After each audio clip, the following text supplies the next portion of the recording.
Alrighty, folks, time to get ready for this Legend of Zelda Ocarina of Time run with Kman and LordFluffy. Take it away.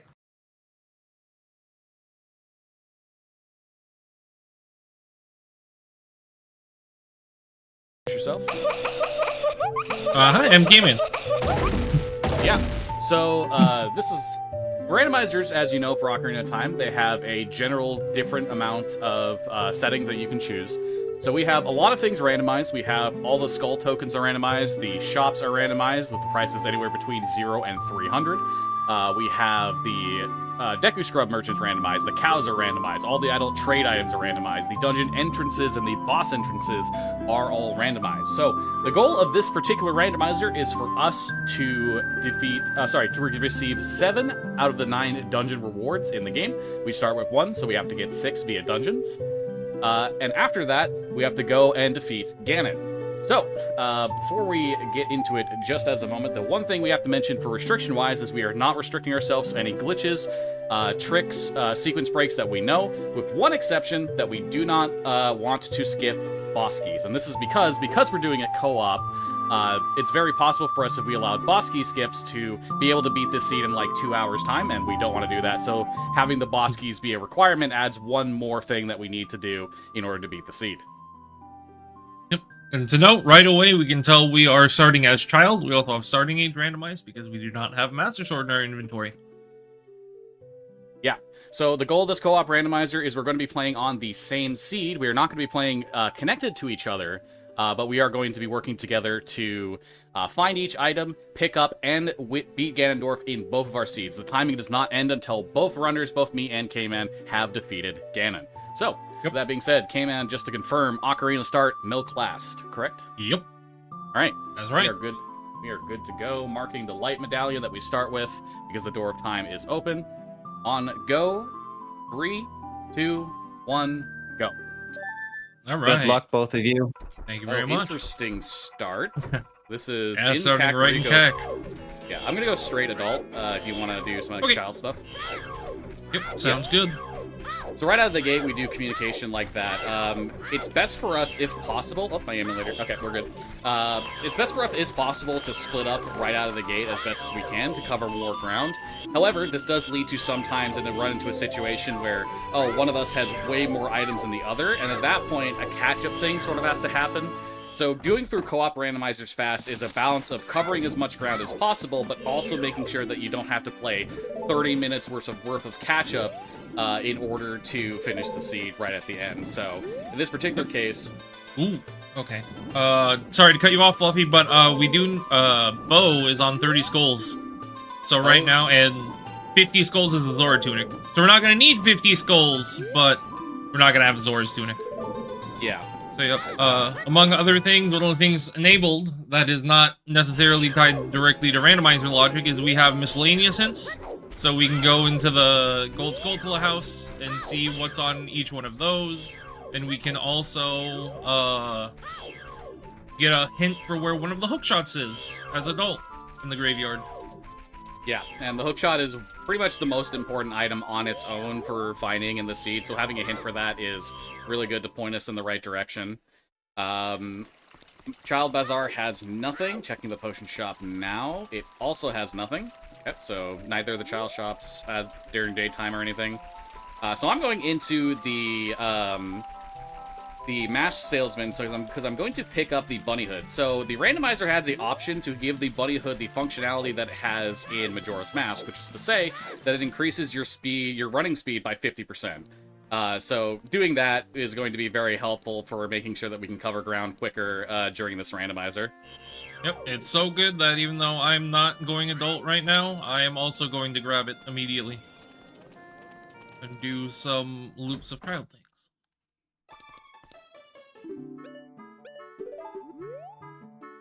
Alright, so I'm doing the child slingshot game. A little difference between the adult archery and child archery is that the child archery does not check if you have the slingshot in your inventory, so you can get the reward for it right away. However, the adult archery does check to see if you have bow, so that is something that you can't just ignore in this particular thing. Okay, slingshot at Lon Lon Ranch. Yep, and you'll see me, I did double back into the shops, even though Fluffy just did them, just to check for, some of the non-randomized items. Since I'm going to be staying child, I'm going to want at least a couple of sticks and pick up those Deku Nuts too, so I can get some checks that I couldn't without them. So Nocturne is dead, Ganon's Castle is Ice Cavern, and Cowan House is Odd Mushroom, so that's a potential pain point. The Odd Mushroom is one of the adult trade items that is randomized for this. Each one of the adult trade items leads to one check with one exception. So if the item that is on the trade-in of the Odd Mushroom is something that we need to beat this seed, that does mean we have to do Malon's Obstacle Course and Lon Lon Ranch as adult with Epona, which comes with the caveat of being very annoying, so hopefully that we don't have to worry about the Odd Mushroom in this particular situation. Something you may have noticed is that while I was reading those hints from the Gossip Stones, I was pausing. To facilitate us being sure that we know where everything is, we're using a Google Doc that we have specially tailor-made to make sure that we know where everything is, and we have, like, drop-down menus and all this stuff, and in the situation where we need to collect, like, 40 or 50 skulls, we even have entire tabs dedicated to what checks are specifically skulls, so... Yep. Which a bow on 30 skulls, one, finding enough skulls shouldn't be too terrible, and two, we could very easily find a bow somewhere else and not need that one on 30 skulls. Yeah, so there is definitely a... Oh, no. Yeah, well, just need to do that. There we go, there's the ice trap I was trying to avoid by mashing buttons. Alright. So, one of the reasons that I go adult early is Kakariko Village as adult has a significant amount of Sphere 1 and Sphere 0 checks. Spheres in this particular case is how many items you need to actually, like, pick up the item in question. So, going to Kakariko Village as an adult early is very valuable. Speaking of, there is a Hylian Shield in the potion shop. It is the normal Hylian Shield. And I found a Bombchu bag. Oh, that is huge. The gold skull in the tree in Lon Lon Ranch. Yeah, that's a huge one to find. The Bombchus in Ocarina, in the Randomizer have been given an option to make them be considered in Logic. If that happens, the first Bombchu drop that you get, will be a Bombchu bag, which functions pretty much exactly the same as the bomb bag, in which it unlocks any checks that the bomb bag unlocks, as well as Lake Hylia's Way of the Hero. Marking that down real quick. Yeah. It unlocks any of the checks that the bomb bag unlocks, as well as allows you to get Bombchu drops from grass. So we have that enabled. Iron Boots is found. That is the CAC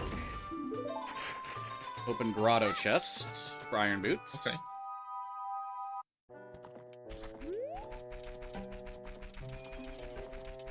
Okay. And while I could have gotten a lot of the checks Fluffy's doing now as a child, it's just faster to get them as adult.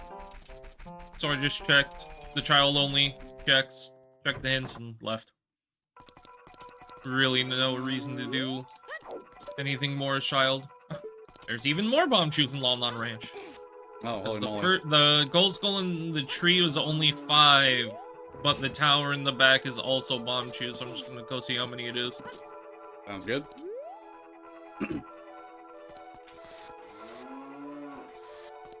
Alright, so a little trick here. There's no collision on the bottom of that little standable ledge, so if you get in the right position as adult, you can just ledge grab the little hole in the building there, and clip through the bottom of that, allowing you to get into the backside of Impa's house.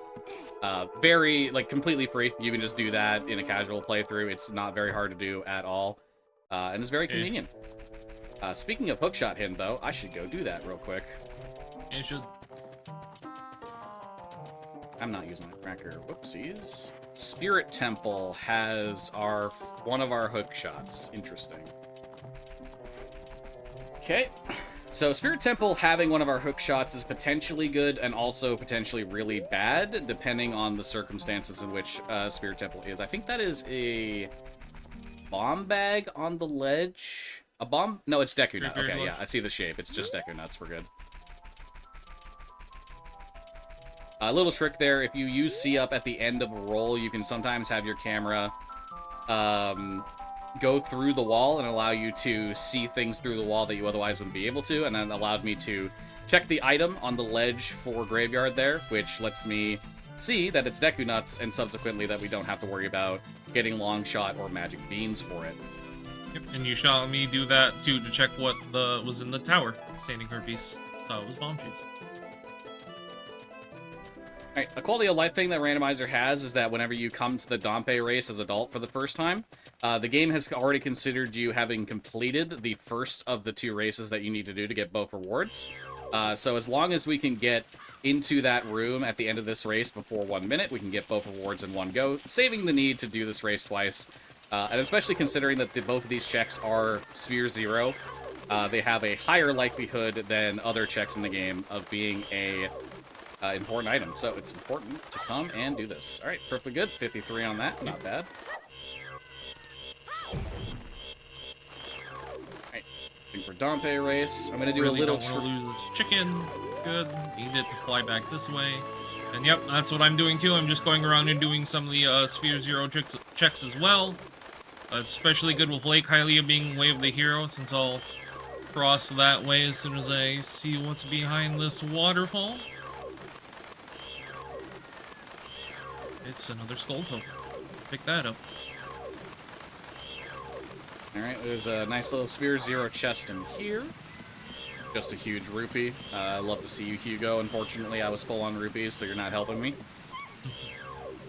Oh, that chicken's just flying.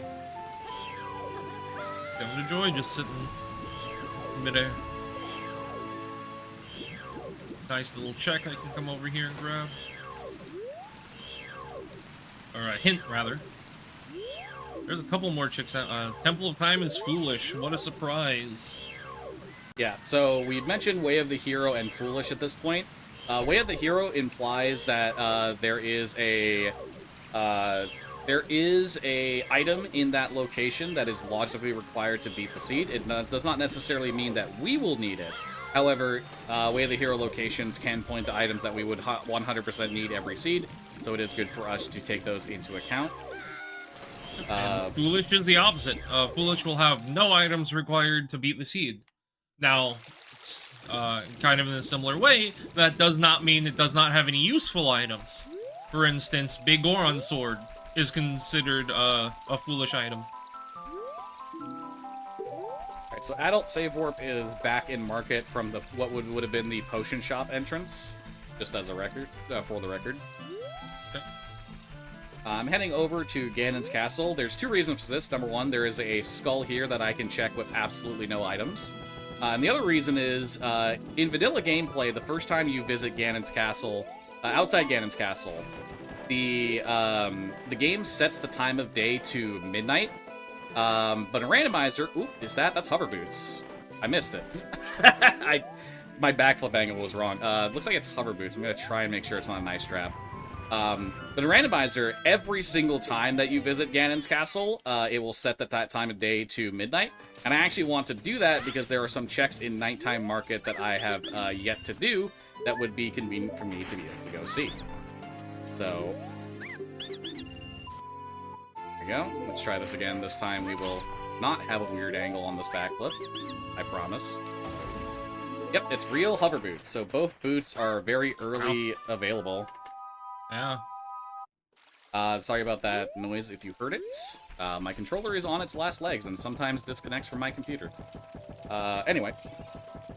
Yeah, hover boots is a very good item to find early because not only does it enable certain tricks like bomb hovers, it is also extremely convenient for routing because it allows for a significant amount of much easier movement through certain locations, as well as just simply making traversal much easier in places with a lot of gaps. So, very nice to see.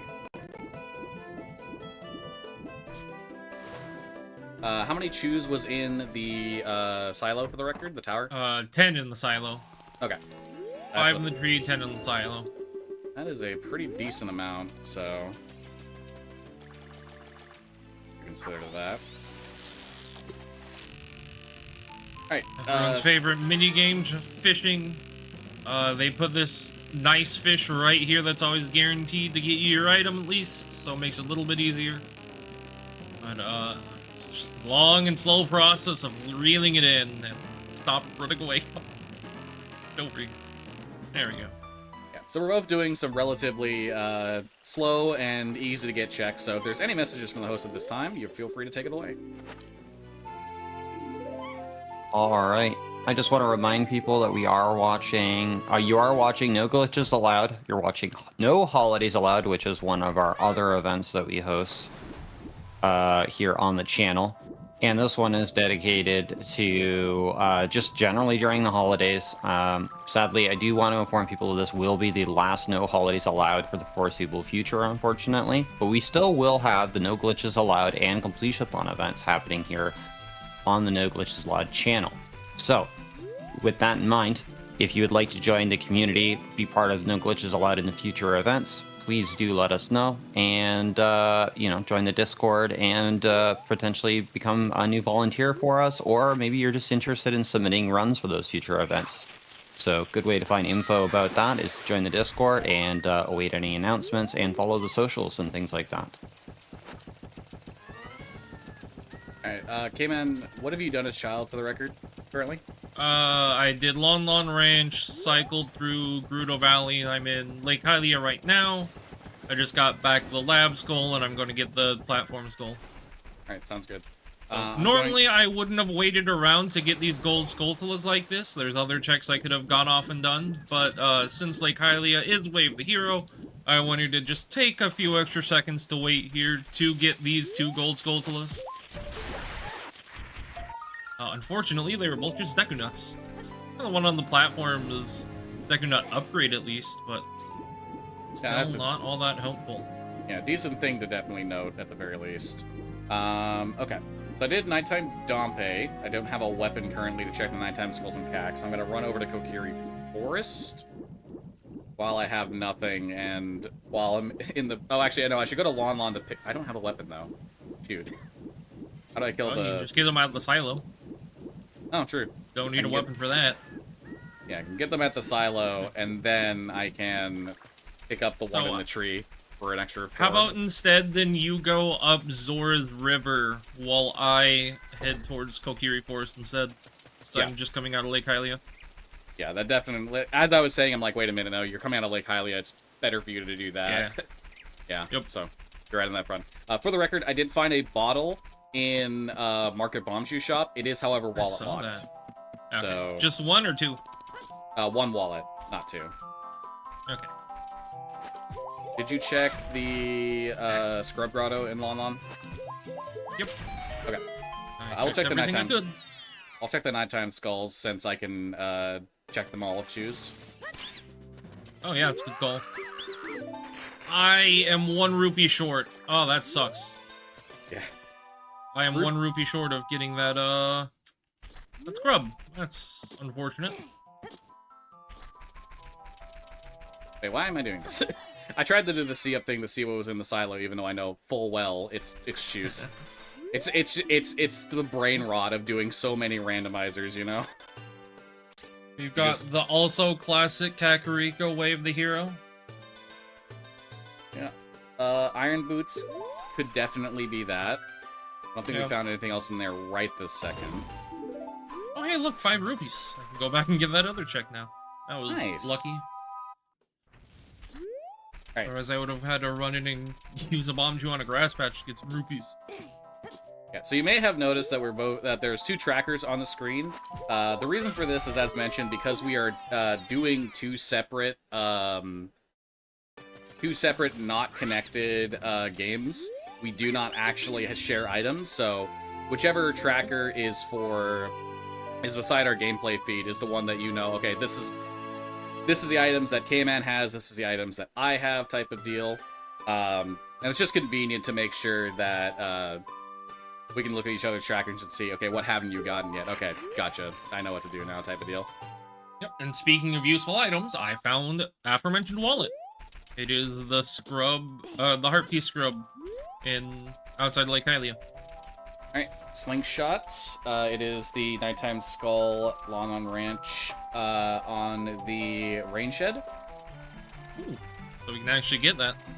Yep. It's actually pretty nice to have a good weapon early on as child, if you need it. A good ranged weapon lets you check a lot of skulls even if you can't get them. Which information is always useful in every capacity, so it's good to know. And not to mention, having one that prevents you from having to use what is currently limited, but won't be limited in the future, supply of bomb chews is very nice. Final Frogs is dead, by the way. Alright, both of the boomerang locked skulls are just skull tokens, so we are good on that front for Lon Lon. I'm now going to Zora's River. We'll also bother going into Zora's Domain if for no other reason than to get nuts and Deku Stick, but yeah, the shop is also 4 more checks type of deal. Yeah. So one thing that's actually going to be great about this wallet, not so much at the moment since we haven't found any songs, but since we can buy a bottle with that wallet, that will let us do a glitch that I'll explain more when we get there, but it will let us play a bottle like it's an ocarina. Which is incredibly useful for easier access to ocarina. Yeah, absolutely. So that is a pretty big get. Song of Storms. That's a huge... Song of Storms is a pretty big song.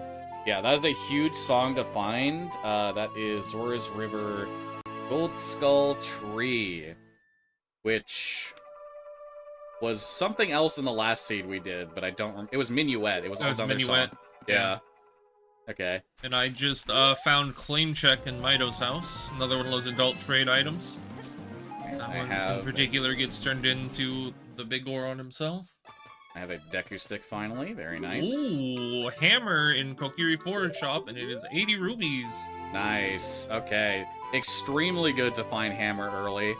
So, because we need 7 out of the 9 dungeon rewards in order to get Ganon's Bosky and beat the seed, we are hard required to get at least one of Mirror Shield, Hammer, and Boomerang to beat the seed. This is because there are 3 bosses in the game that hard require each of those items in order to beat them. And there's always a situation, and because we need 7 out of 9, we're guaranteed to have to fight at least one of those bosses to beat the seed. So hammer early is a very, very good find. Plundering Zora's Fountain is foolish. Zora's Fountain. Okay, that's actually a pretty good one. Yeah, there's some annoying checks up there to get. So it's very good to know ahead of time that we don't need to worry about those. Specifically, there's both a child-only and adult-only nighttime skull all the way up there.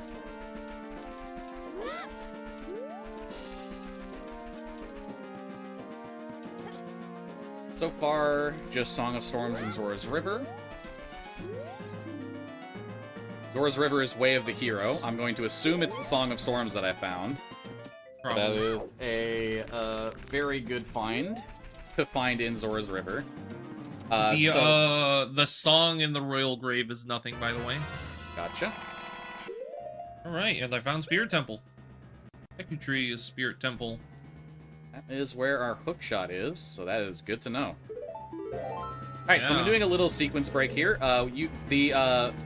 Waterfall that blocks entrance to Zora's domain does not actually have a very wide hitbox to the wall, so it's entirely possible to use a chicken, among other methods, to get behind that little wall and just fly on into the Zora's domain entrance without needing what is otherwise a required Zelda's Lullaby. So using that, I can sequence break into Zora's domain early. It is very convenient. Yep, and so you just saw me do a fun little glitch, and now all of a sudden I'm swinging around an invisible hammer as child. So there's a glitch in Ocarina of Time called Equip Swap, where if you hover over an item in your inventory, swap to a different page. You saw me swap to like the sword page, for example, and swap back and do on the same frame, on the first possible frame, an upright and press a C button. that will equip whatever item I was hovering over onto a C button. So I used that to equip Swap Hammer so I could actually have a weapon that doesn't break since I only have 2 Deku Sticks. An important thing to note about this is right now as child, I can do that for free since I can do it from the left side with Deku Sticks. But once I turned adult, we actually don't have an item to be able to do that because we need an item on this leftmost row to be able to equip swap as an adult. Bottom of the well is Jabu Jabu, for the record. Nice. So Song of Storms does make that very convenient. Yeah. Alright, so I was farming rupees there because... I nailed this... Go ahead. I was farming rupees there because I needed rupees in order to do this diving minigame. That is an incredibly good pattern, actually. Holy moly. But I farmed up 35 specifically because the diving minigame, if you do it correctly, actually nets you a 5 rupee bonus. And there is a Deku Shield in the Zora shop that I can get for 40 rupees. And that's important because the shield is pretty much like the most important item in the game. Specifically for doing a variety of different sequence breaks and glitches and tricks. But the most important one is a glitch known as Infinite Sword Glitch, or ISG, and you've likely heard of this before. And ISG is the gateway to a significant amount of other tricks and glitches. So having a shield is more or less required to activate ISG. This is an actual 2-dive pattern, if I got it right. Yeah, wow. If I had the right position, that was a 2-dive pattern. Unbelievable. But anyway, yeah. You can, with the bunny hood, run down, get this chest spawned, and then still have enough time to complete the diving minigame because of how fast you run. So very conveniently, I can finish 2 birds with 1 stone by doing that. Another thing a shield lets you do that would have made that fight a lot less painful for me is a glitch called Power Crouch Stab, which makes combat a lot easier. You saw me just kind of have a little bit of a slap fight with a little bit of a slap fight with a skeleton, trying to kill it with a hammer since that's the only weapon I really had. There we go. But unfortunately, really had to kill it because I would not have been able to hit that switch with the bomb shoe if that guy was alive.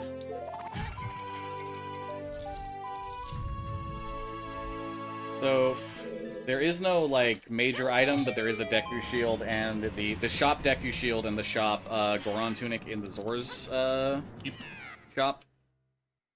So just like keep that in mind. Say again, sorry? There's no major item, but there is the shop Goron Tunic and the shop Deku Shield in the Zora shop. Okay.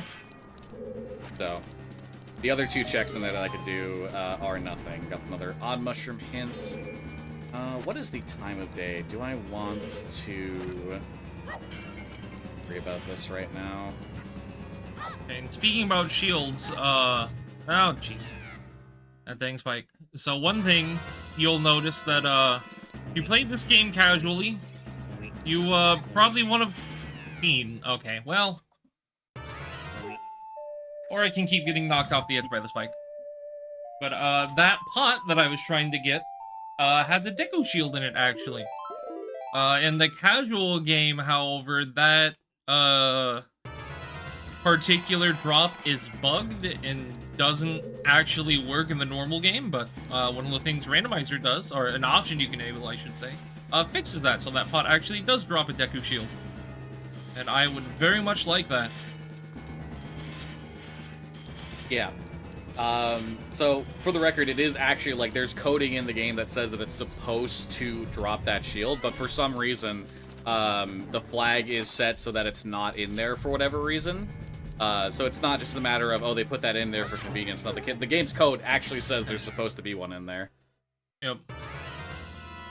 As you can see me struggling with it a little bit, it can be a very annoying pot to get to without dying to that spike.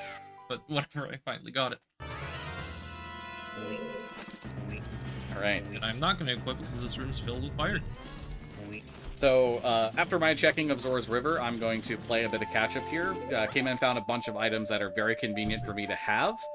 So I'm now going to spend my time to quickly go and pick those up while I decide where I want to go next, which, depending on where Kman goes, was where my decision will be. But I died again. I get to do one more circle. There's one more check I can do here in Child's Side. I believe you can kill the gold skull on the fence, Fluffy, in Spirit Temple with a jump slash, right? Through the wall, yes. I don't quite remember how to do it. If not, I can hold a chew up to it until it explodes. Yeah, it won't that be will the hardest thing to do. That will definitely work. But definitely want to see if that is either our hook shot or potential keyring. Convenient wallet gets.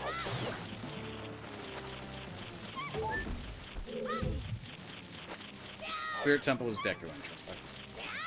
I heard you found Spirit Temple, but I had to like double check. Okay, but where were you? Type of deal. Okay, so Megaton Hammer is Kekuri Forest and shot. is in fact our hook shot.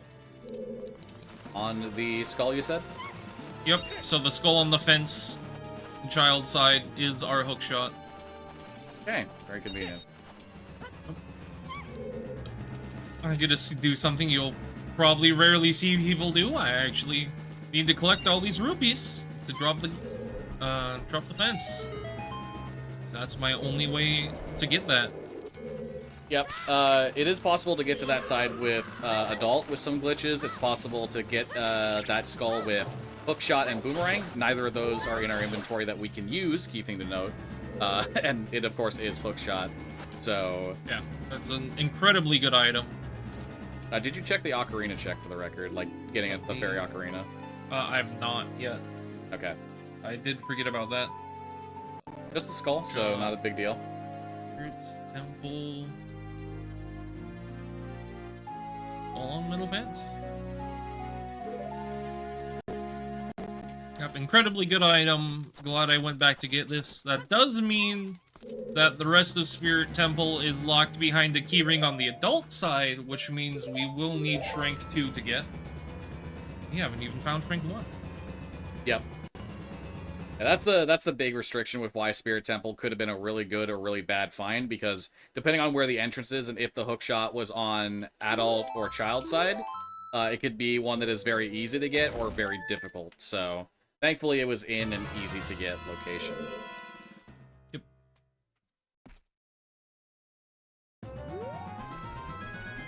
Okay, now I'm making my way over. So I'm going to take advantage of a faction of Power Crouch Stab here. So the thing about Power Crouch Stab is it's more of an exploit because of a oversight with the game's code. The Power Crouch Stab, the Crouch Stab attack on every weapon in the game does not have a damage value tied to it. So what it does is it takes the damage value of the last attack that you used. If you do not use an attack and then do the Power Crouch Stab, it has the damage value and the properties of a Kokiri Sword regular slash. And you can take advantage of that to use ISG and cut down those Deku Babas for extra Deku Sticks as a result of that. Because it has the properties of Kokiri Sword, meaning that it can slash down the Deku Babas. And I just did the same thing, but just with the Power Crouch Stab, since I have Hammer Equip Swap at the moment. Oh yeah, speaking of, I should do that.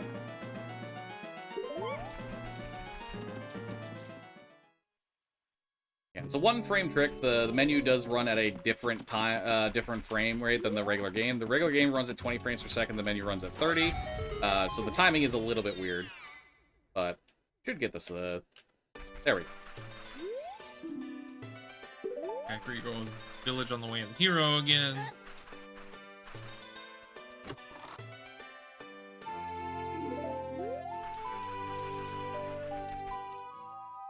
I have to unequip the equip swap to use sticks again, but that was making sure I didn't waste too many of them. Okay, so I'm coming through Lost Woods to get the Bomb Grottos and go up to Sacred Forest Meadow, but I don't have Slingshot, so if you want to come get that or not. Good.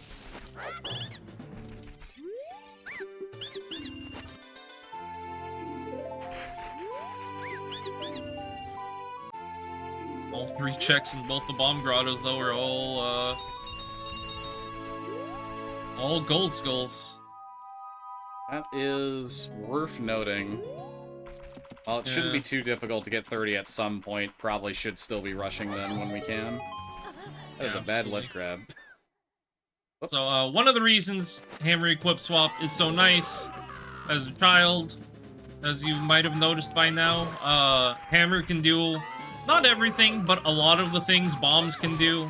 Can open grottos, break bombable rocks, even some things bombs can't do.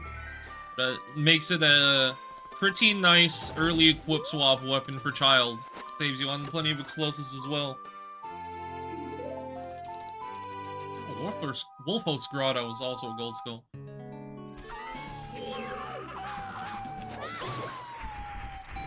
Alright. So, with the way that these settings work, as mentioned, we don't do any boss key skips. But because we have to find the boss key, this does inherently mean that there is a lot of value to be had in the child dungeons. Specifically because they don't have boss keys. So that restriction of no boss key skips doesn't apply, and even in a situation where we can't technically access the dungeon entrance, a boss key skip would be allowed at that point. Or sorry, a boss door skip would be allowed at that point, since we're not skipping the boss keys specifically. Very little, it is a specific, it's a difference in semantics, I guess, that should be noted in this particular case. But yeah. Even beyond that, the things that restrict us from accessing those dungeon bosses can sometimes be completely bypassed. So we don't necessarily do the skips in question.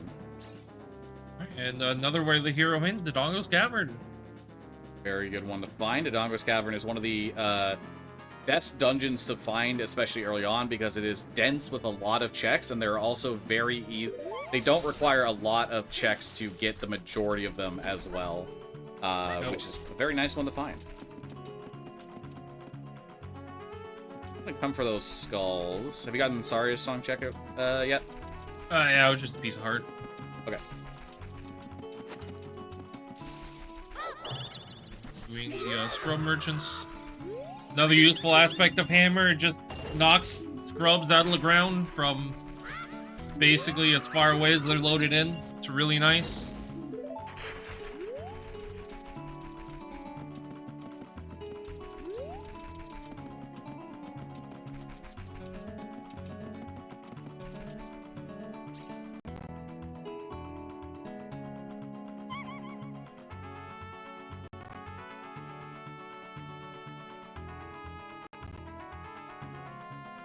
I think I have everything marked on it. That's interesting. Oh, there's a mark for Deku Shield. Okay. Okay. Okay. I know I do not have as many items as compared to Fluffy yet. Fluffy has found a fair bit more than I have. That I just haven't picked up yet. Yeah, and I just went through the catch-up of picking up all the things you had found as well. Yep.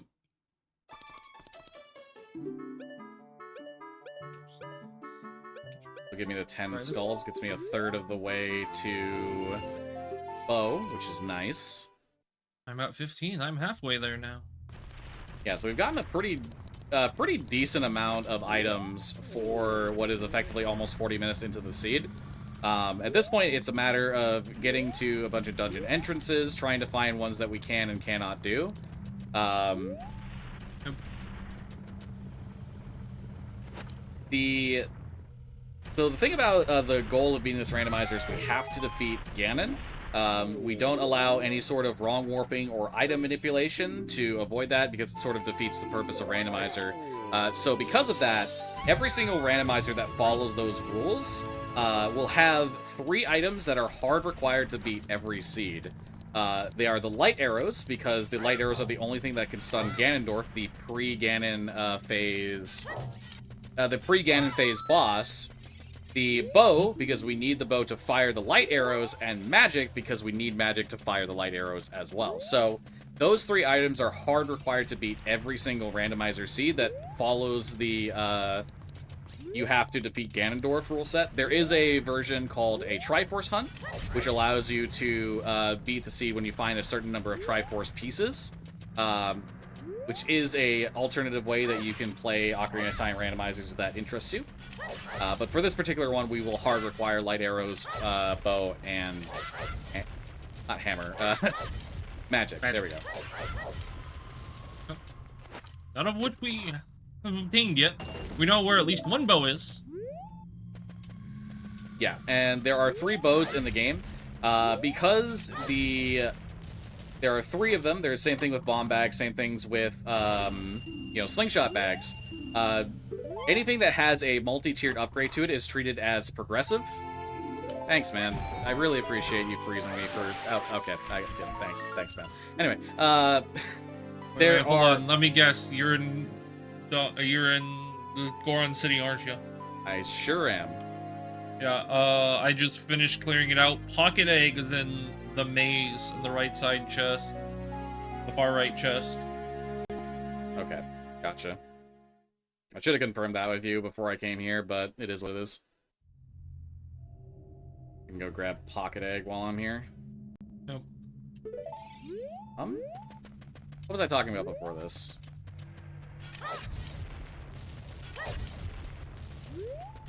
Right, the hard requirement. And then, like, progressive. So, yeah, anything that has multi-tiered upgrades, like bow, magic meter, etc., are considered progressive, so that each subsequent one you pick up gives you the subsequent upgrade, and you don't run into a situation where, oh, I just got the 50 tier, the 50 quiver instead of the 30 quiver, and now I just upgraded to the 40 quiver. Or, sorry, downgraded to the 40 quiver, and there's no way for me to get around that. So it prevents situations like that from happening where you wouldn't actually want to find subsequent versions of it. What are you doing currently? I'm on top of the Dongo's Cavern. Okay, I'm going to go to the top of Death Mountain Trail. Good. Alright, and the Dongo's Cavern is Ganon's castle. Interesting. Ganon's castle is actually not a bad one to find early because there are a bunch of very easy to access checks in there that you can do very quickly. The problem with it, of course... Even as child, yeah. But the problem with it, of course, is that it is not a dungeon that gives a reward, so if there's nothing in it, you have effectively just wasted your time until the end of the game. Yeah, but there's so much checks, so easy to do, so fast, you're never gonna skip it. It's required to beat the game anyway, at the end of the day. So it's still good to find regardless, even if you don't need any items. This time I'll remember to grab this hint, and not just go past it. Hyrule Castle is a foolish choice. That's nice, there's some annoying checks in there. Yeah, there's only 3 checks in Hyrule Castle with the settings that we're using. But one of them requires Bomb and Zelda's Lullaby, and the other requires Song of Storms, Boomerang, and Bombs. So, kind of a good one to find just for the sake of not having to go back for annoying checks. You already have a slingshot, so I'm not going to bother writing that down. Slingshot, like we mentioned before, is a good early game weapon for child. However, it locks one singular check in the entire game and nothing else. Yeah. The game can expect it with certain logic settings for you to clear the Deku Tree with it. However, we have settings for a trick known as B1 clip to be considered in logic. So because of that, we don't only need the slingshot for 1 check in the entire game. Yep. Oh, I can show off a little known fact. So, Song of Time blocks in Ocarina of Time, they're supposed to move backward and forward in time. Not all of them properly do, but over here in Shadow Trial, there is some Song of Time blocks that properly move back and forward, so I'm able to grab that chest right there as a child.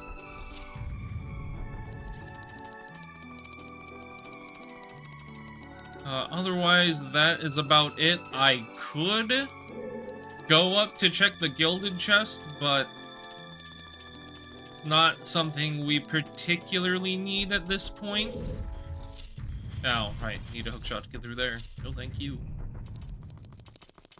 So, unfortunately, not anything too useful. Ganon's castle.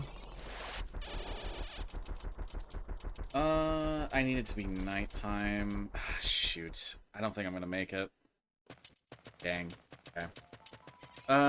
This kind of You've sucks. done nighttime child cac, right? No. I was there, but I didn't have a weapon, so I couldn't kill the skulls with it at the time. I did Alright, Dompe well, because I works out could, but please just let me make it before nighttime. Thank you.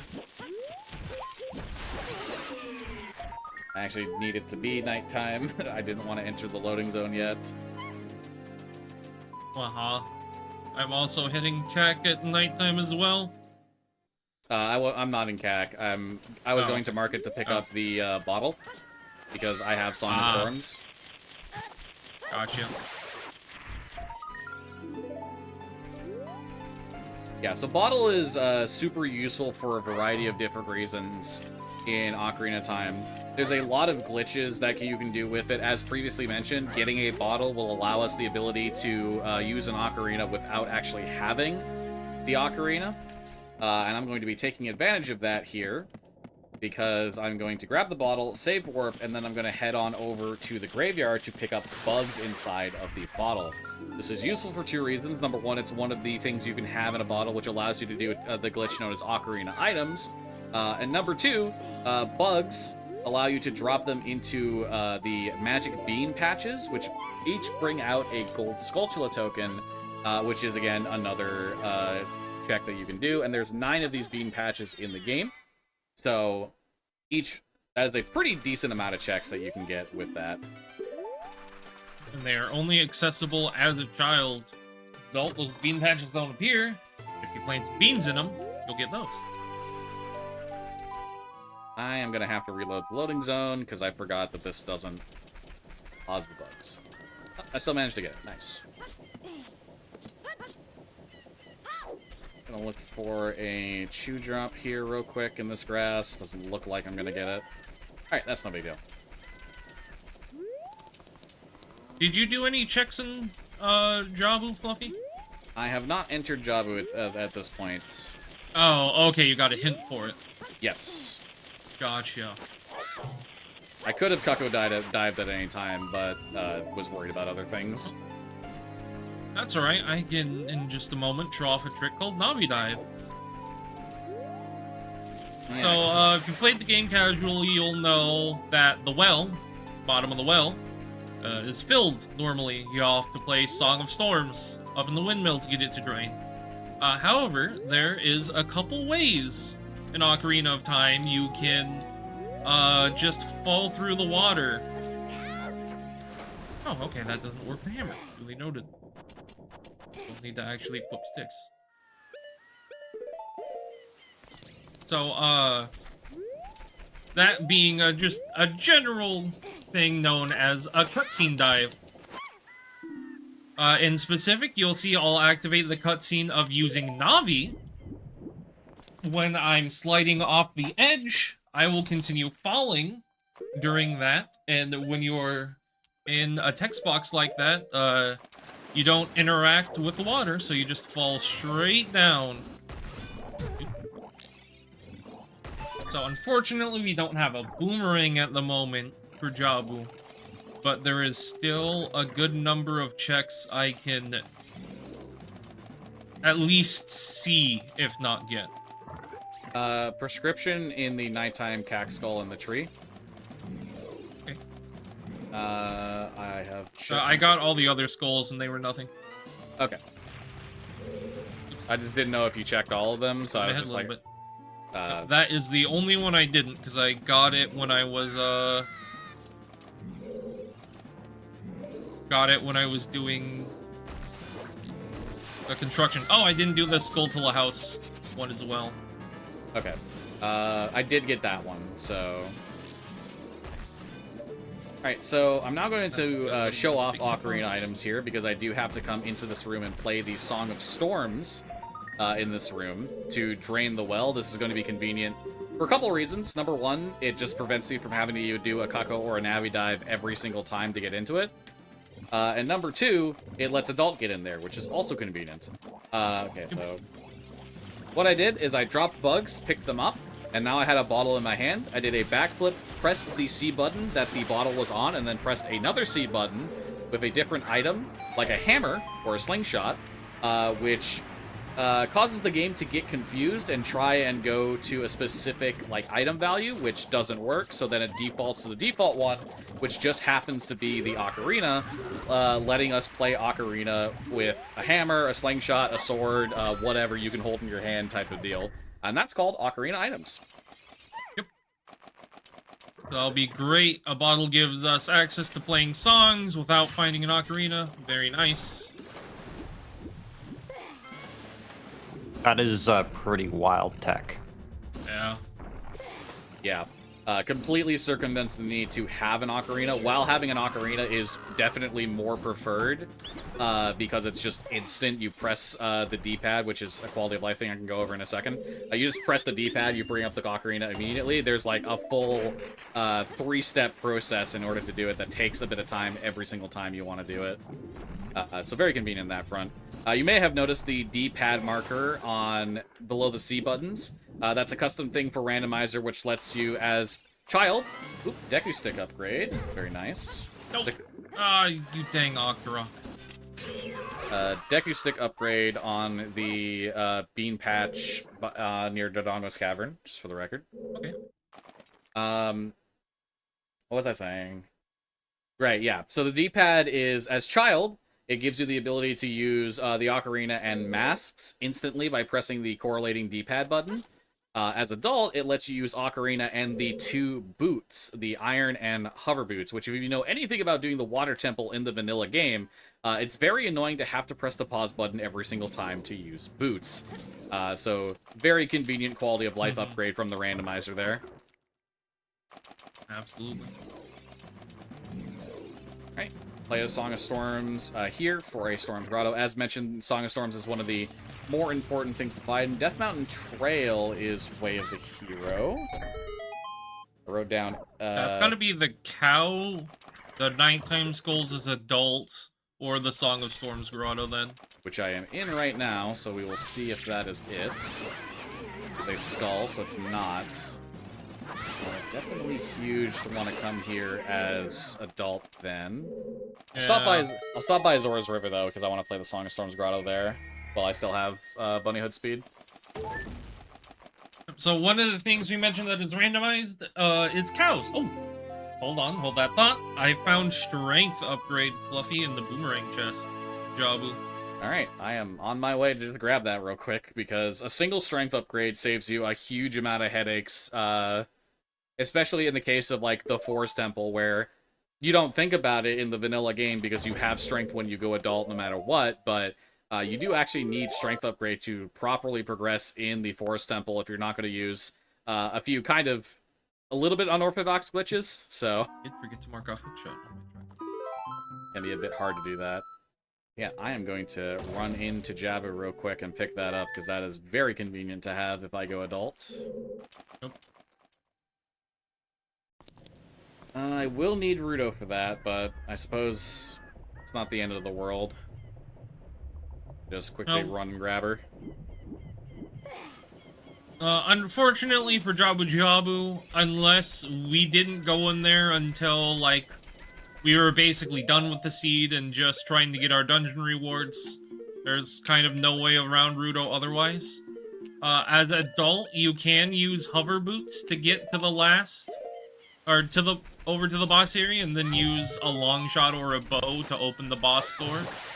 But, if you want the checks, you're gonna need Rudo, unfortunately. There is a way to use bomb shoes, which we do have, to get into the boss room as adult. So as mentioned, currently that boss room is accessible for me as adult. However, I'm going to save coming back here for the time being because there are more important things worth checking in my brain right now than the boss of Jabu Jabu and what is effectively 2 checks. By the way, have you done any grottos in the Hyrule Field at all, Fluffy? No, I just assumed that you had done them all. I'm not gonna lie. Nope. It's only Tektite and the one near Market at this point, along with the Magic Cow Grotto. Cat Grotto? I just did it. Okay, good to know. Yeah, I'm just killing time of day, waiting for the market to open. Speaking of things I didn't get to say at the time, I saw Odd Potion on the gold skull on the wall of Graveyard. Couldn't grab it because no boomerang, but I did see the model for it there, so I have it marked.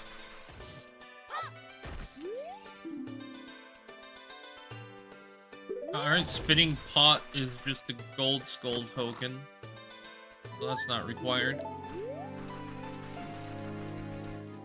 Have you done Bombchu Bowling? I have not. Alright, I will be doing that then once it hits daytime.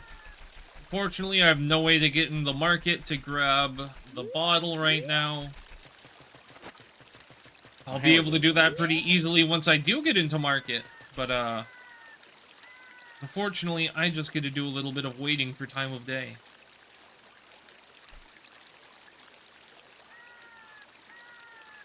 Doing a little funny here where I have ISG and my weapon pulled. So when these stingrays come down and try and attack me, they run into my active every single frame hitbox and instantly die, which saves me some resources, which I am a little bit low on a few resources at this point. Want to just make sure that I am doing that. Alright, got the strength upgrade, going to immediately leave Jabu to head on over to other locations. The Hack Way of the Hero, Iron Boots, probably for that. Lake Hylia, did you find anything in Lake Hylia and anything you skipped?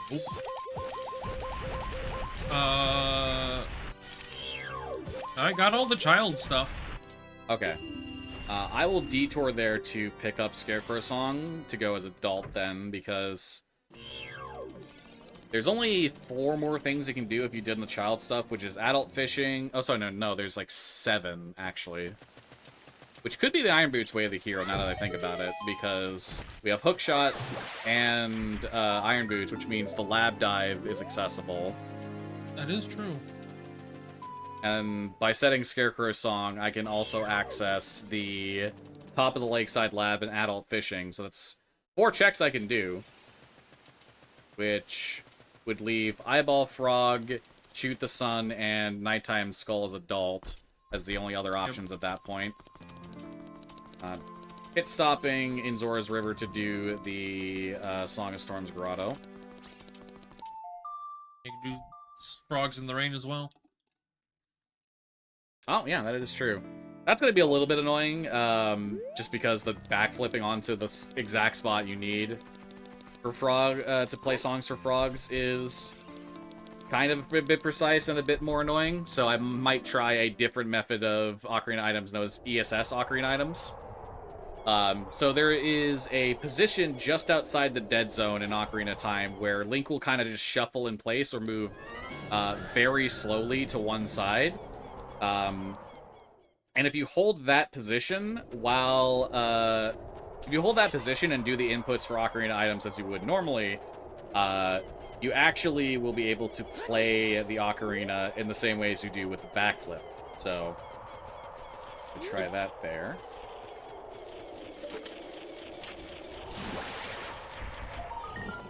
Zora's River was also Way of the Hero, so this is definitely a worthwhile check. Yeah, absolutely.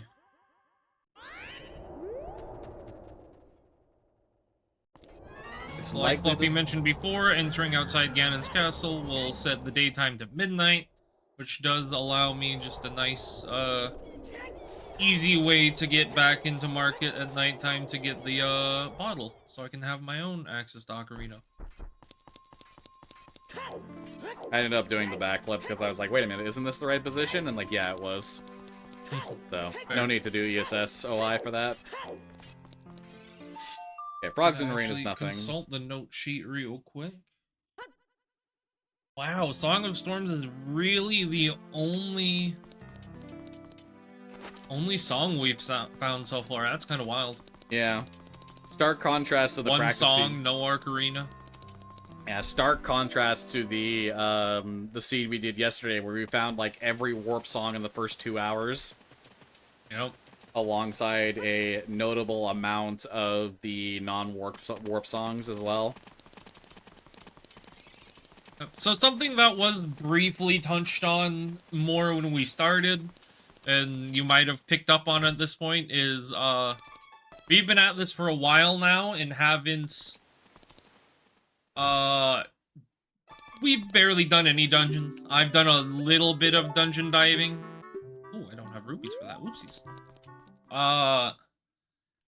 A lot of times what will happen doing an Ocarina of Time randomizer is you will spend a lot of time running around the overworld at the beginning, and then things just very quickly become a dungeon rush after you get a few items. And we are starting to approach that point. We get like 1 or 2 more good items now. Yeah. It is worth noting that, like, we've been child for a significant portion of this. Adult has much easier time accessing certain dungeons as well. For example, because we have the hook shot, it's going to be very easy for us to access the Forest Temple entrance, the Fire Temple entrance, and with the Iron Boots, we also have access to the Water Temple entrance. So that's 3 more dungeon entrances that we have easy access to right now, the moment that we go adult.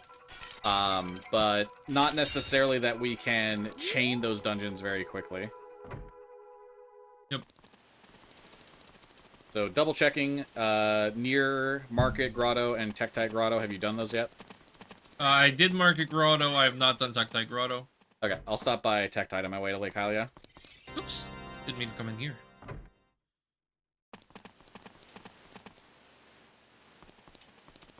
Yep, I'm contemplating...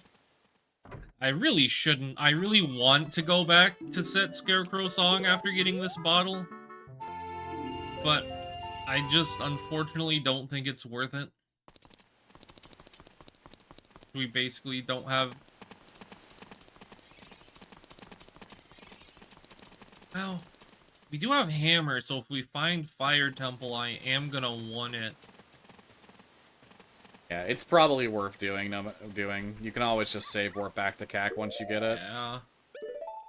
Well, now I'm having to save warp 2 CAC to get out of market. It's like you just picked up the bottle. Oh yeah, it's nighttime there, huh? Those Yeah. make sense. So I'm gonna do that. Run all the way across. To set Scarecrow Song. I guess that does also allow me to do adult Lake Hylia stuff if you don't end up doing that. Yeah, it kind of depends on where we go. Yeah, it seems that we're both heading to the same location here, so we're just going to be setting Scarecrow Song, and then probably both going adult at this point. So, good time for messages from the host. Alrighty. So, hello everybody. It's been a little while. There's been a lot going on in the game. Came out at LordFluffy, slaying it there with the commentary during their run, providing us all that step-by-step action of what's going on and cross-checking with each other to make sure everything's going well. So I'd just like to say that we are raising money for the Go Rescue Pet Adoption Center, which is located in the Hampton, Virginia area. They are tasked, they've been dealing with finding, raising, and bringing all these dogs, pups back to happy, healthy state, finding new people to adopt them, and find them a great home. And the founder, which was Georgia Obernus, I always struggle to pronounce people's names always, so I apologize for that. But when she lost her home, her only focus became to how to prevent the family dogs from going back to animal control, and then started out with an empty shell of a building, and then it became the shelter that we know today, which has rescued over 2,000 dogs. And they're not going to slow down anytime soon. but all of the support and donations that we get do help them greatly in keeping the facility running and helping more animals, not just the ones that they had originally. So if you're interested in learning more about them, you can go to gorescuedogs.com, click on the How Can I Help tab, and you can find things like their Amazon wish list as well if you'd like to actually provide actual things like cleaning supplies and things like that, or food for the animals for them to use at the facility. But if you want, you can push donations directly to them through us and put it towards incentives like the Open Pepsi Man cutscene %, which is the first run of tomorrow, which would be very exciting because Pepsi Man is something you don't want to miss, and the cutscenes are very special. Yeah, I can definitely say that from experience. Those cutscenes of Pepsi Man are extremely funny, worth your donation. So get those in, everybody. You'll not regret it. Yeah, thank you again, everybody. Okay, I am adult. Kman, you have bottle and beans, right? Or sorry, bugs. I'm getting that right now. Check the bean patch because I forgot to do it while I was over there. Alrighty. I definitely just straight up forgot to do it. Don't remember which bush it is over here. One of these bushes over here has bugs underneath them. And Yeah, make sure it's the power crouch tab state. Yep. Cause... Yep. I know. Yep. One funny thing, even though now that I have a strength upgrade, I can pick up grass like that. That was silly. Even though I can pick up grass like that, if there's bugs in the garage patch, it has to be destroyed with a sword. Just picking it up does not make the bug spawn. Unfortunately, I learned that one the hard way. In the past. Yeah, I remember getting a stern yelling at about like how there weren't any bugs there when I absolutely knew that there were, and I was very confused at the time. Like, why are you not getting this? They're definitely there, and it turns out, no, Kman was picking up the grass and not yeah. Had no sword, had no sticks. Now you know. I also was gonna break the grass. Nope. Now I know. Alright. I don't think I ever has checked Read Dorado, so I'm doing that real quick. That was when I was waiting for adult. It was just skull token. I am at 20 skull tokens though. I'm getting close to that bow. Yeah, very, very huge if you do get that. In Ganon's Castle, what did you not do? Spirit Trial? I did not do Spirit Trial, Light Trial, and that's it that we can actually get. I didn't do. Well, I guess I also didn't do Gilded Chest. Okay, if you want to do that. Yeah, I'll dip for that as well, just because. Unlike I got no a sword and Spirit, no shield. Gilded. I got a sword and shield. I got a hammer. ISG is going to be very helpful for making sure I don't beef That's it. fair. And of course, no Gold Gauntlets chests, but we don't have the items to get over there yet, unfortunately. Yeah, we'd either need fire arrows and magic or long shot to get that at this point. Yep. Also, very funny, I have Cloud Cuckoo Land as my music for Gan's Castle. Shout out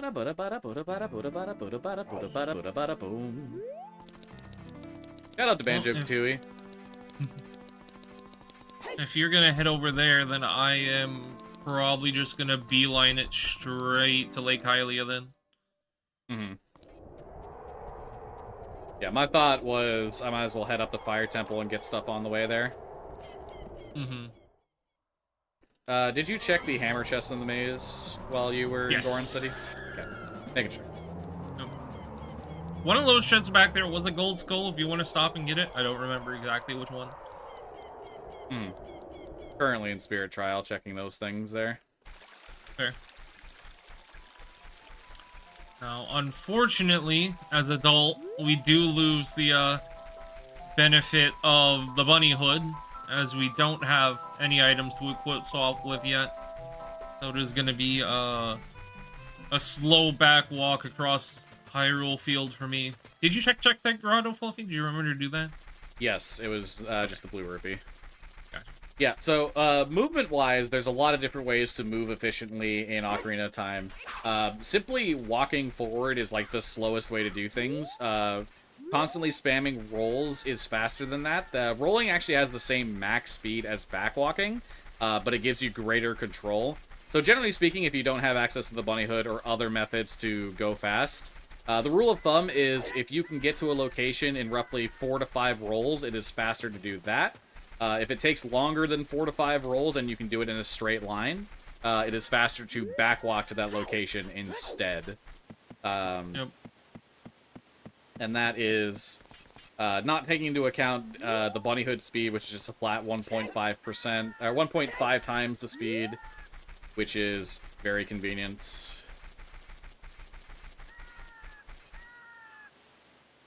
Oh, I actually got hit. Lamau. Okay.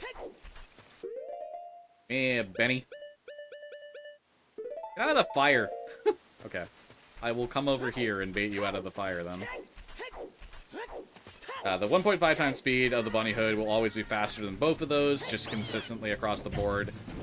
There are methods such as super slides and extended super slides that can be faster than both of those.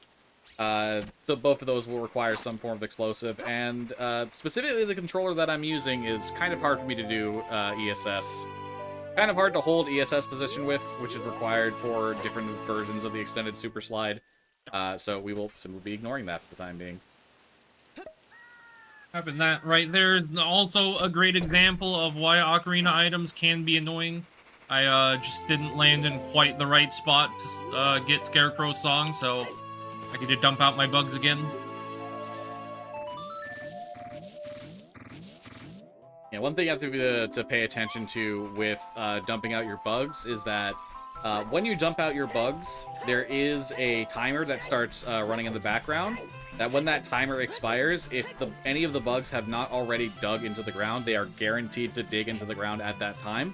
And if you drop the bugs that are in your bottle when that timer expires, they will drop instantly into the ground and you will lose your bugs. So it's kind of important to make sure that you're not falling into that trap.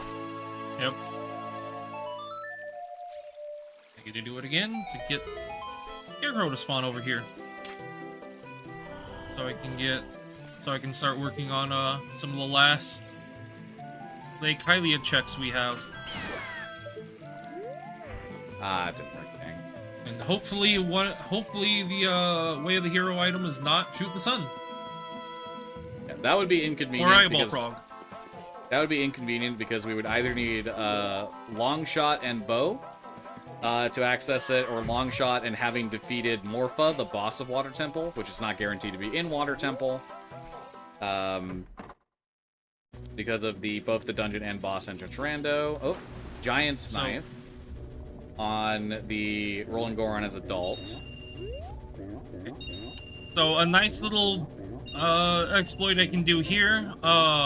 Normally, to get a check here, you would have to have a gold scale, dive all the way down to the bottom here, touch the bottom. However, with a hookshot and iron boots, you can hookshot that crate, unequip iron boots, and that counts as having touched the bottom. There's also just a gold skull in there for me to grab. Alright, well, that's a little bit unfortunate. That is our Ocarina, so we don't have to do Ocarina items anymore, but unfortunately that doesn't help us out too terribly much with progressing further in the seed. Yeah, with having a bottle, we had effectively had an Ocarina in our inventory. So, Ocarina itself unlocks a bunch of things in conjunction with songs. But getting the Ocarina itself is just the quality of life at this point for us, rather than an actual, like, important item to get. Oh, hey, well, that's a little more useful, though not immediately. The diving in the lab minigame was, Mirror Shield.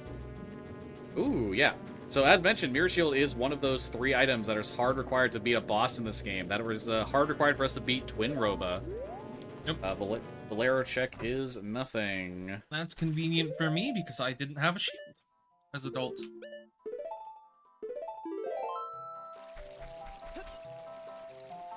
All right, Where'd you say you found Giant's Knife again? Rolling Goron as adult. Right, okay. Fire Temple is Dodongo's, which is a Way of the Hero location, which is very convenient for me. Got that strength. Yeah, I have a strength upgrade, which means a strength upgrade, a hammer, and I also have bomb shoes, which is just like generally there's nothing in here that I can't get, and there's very convenient ways to get a wide variety of them as well. Yep. So these walls here, these like destructible walls, they can be destroyed by bombs. They can also be destroyed by Megaton Hammer, which saves me resources of explosives.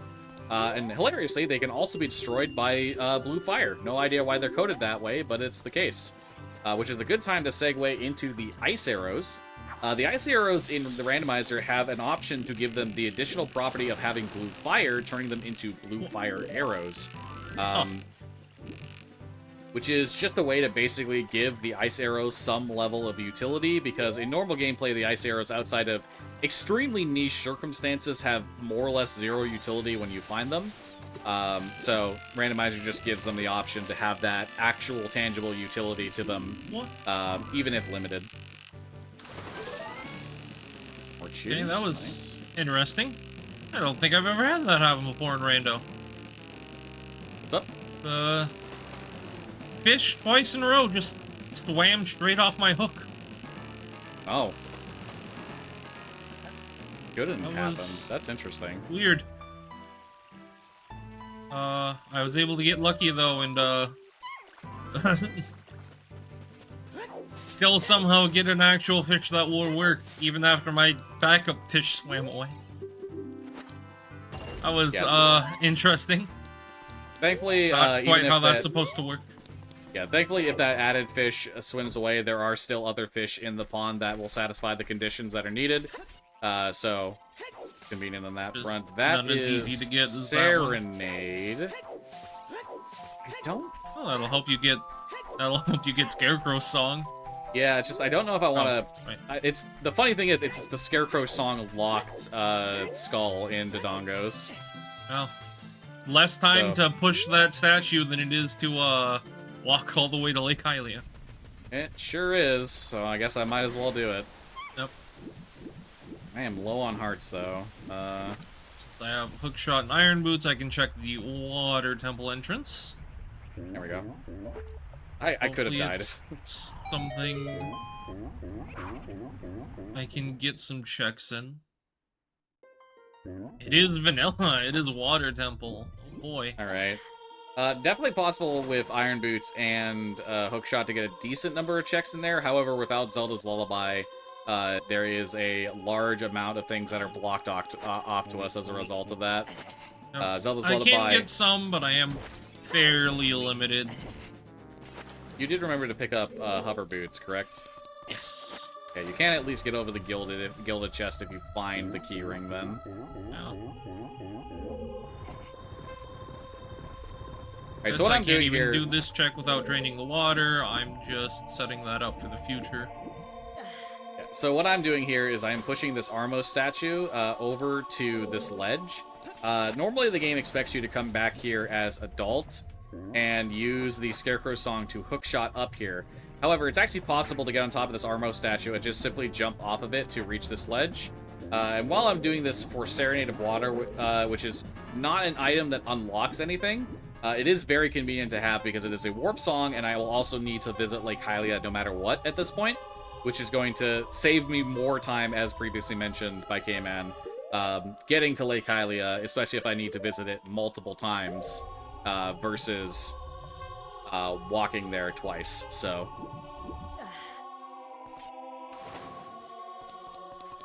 Another nice little thing for getting around in Water Temple is if you equip Iron Boots while Z-targeting, you can swim with Iron Boots on, so you still sink, but you just generally move faster. And that's a lot easier to do in Randomizer since you have Iron Boots on the D-pad. No pausing and unpausing, get it? Okay, well, did find Song of Time.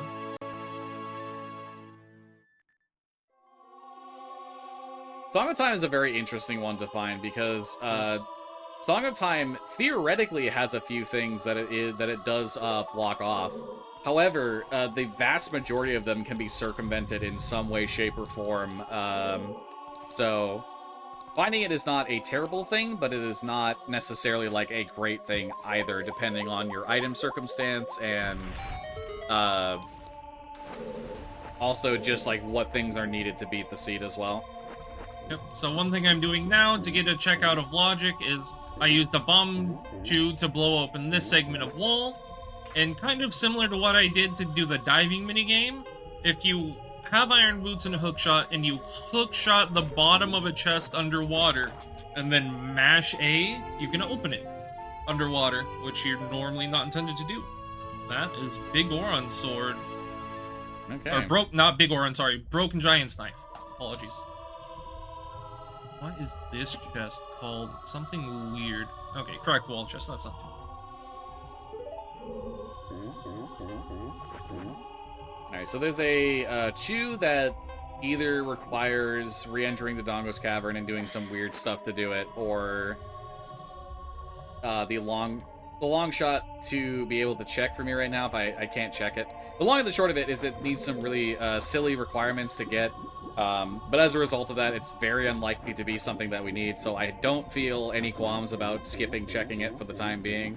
Only will feel those qualms if the situation of the Way of the Heroes Dodongo's Cavern item does not pop up. Speaking of, I did find beans in the map chest, so something to consider on that front. Nice. Magic beans. Since we randomized the magic bean salesman, the magic beans come in a pack of 10, so we have all 10 available immediately. Depending on circumstances, you will either need none, or you can need up to 3 in the absolute worst circumstances. You will never need more than that in a rando if you know the tricks involved.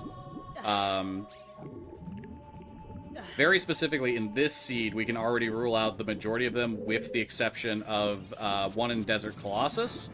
But it is still worth noting because the magic beans could be required for that. Fair Roars, that's actually huge. Because Fair Roars is an item on the very right side of the item menu, which is one of the 2 sides that you need to do equip swap off of. That is near Bomb Bag Deku Scrub right.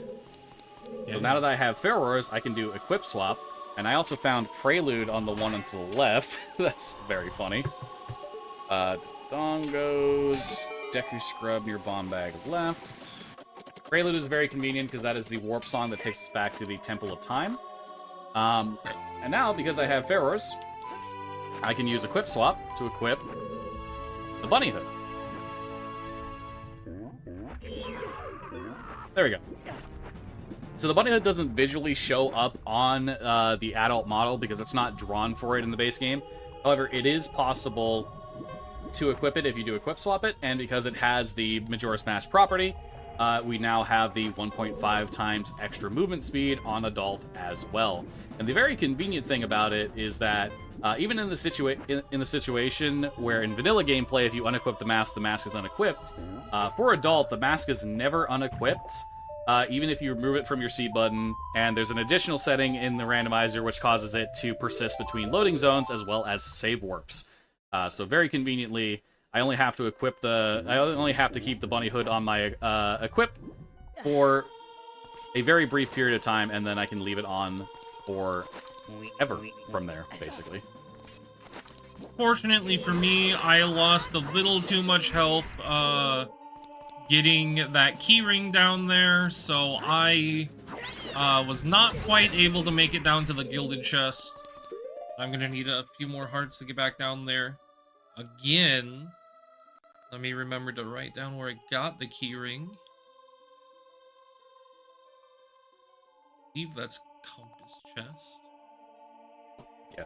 So it is worth noting, I found a very good amount of things in Dodongo's Cavern. However, the vast majority of them are simply quality of life convenience. They are not actually items that help me. The one exception to this so far is the magic beans. So, unless the final 2 or 3, potentially 3, but more than likely 2 checks remaining in the dungeon are some major item, I will have to consider the magic beans as the way of the hero. And as mentioned, logic is what the way of the hero is pointing towards. It is an item that is logically required to beat the seed. Logic is the game's coding and planning, and basically the rules that the randomizer follows to make sure that the seed is beatable. Currently, we are using glitchless logic, even though we're using glitches just to make sure that the seed is beatable. It is possible to randomize with no logic, which would make the randomization completely random with no rules involved with it. But the issue with that is that it could cause the seed to be unbeatable. Let's just say, for example, that Volvagia, the boss of Fire Temple, which hard requires Megaton Hammer to beat, the heart container reward for beating Volvagia could be the Megaton Hammer, thus rendering Volvagia completely undefeatable, which would cut off one of our dungeon rewards and make it rougher to beat the seed, basically. Fluffy, you lied to me. I did? And I also forgot, too. You need the long shot to get over to the gilded chest. You can use hover boots. Backwalk. Oh, like just backwalking works? I thought you had to do, like, a turnaround. No, yeah, you can flip. Okay. Yeah, it's a bit of a tight timing, but you can backwalk. Okay, the boss of the Dongos is Baronade. That is very bad, actually, because Baronade is one of the 3 bosses that hard requires a item to beat. This is the boss that hard requires the Boomerang to beat, and while it is possible for me now to equip swap Boomerang and defeat it as adult, unfortunately, this does mean that I would be logically expected to get... I would be logically expected at this point to get the Boomerang and Bolero to be able to come here as child to defeat it. So, fortunately, this does prevent us from getting our first dungeon reward because it is one of the bosses that requires the only one of the 3 items that we don't have to beat. So another fun little glitch you saw me do when I died and said I needed more hearts, you saw me do what's called a recoil, where I slammed my hammer against the wall and equipped hover boots at a specific time. One unique property about hover boots is they will maintain whatever momentum you already have before it starts slowing down. So I hit the wall with a hammer to get, you know, pushed back a little bit, the recoil, and then equip hover boots while that was happening. And I just slide over the gap with hover boots and can just climb up onto the ledge. Now I'm checking Gilded Chest, which will be the last thing I'll be able to check. It'd be kind of cool if it was boss key, honestly. Because now that we found Baronade, the boss of any dungeon now we find is beatable. And it's just Blue Ruby. But we're still missing a big item somewhere. It could very well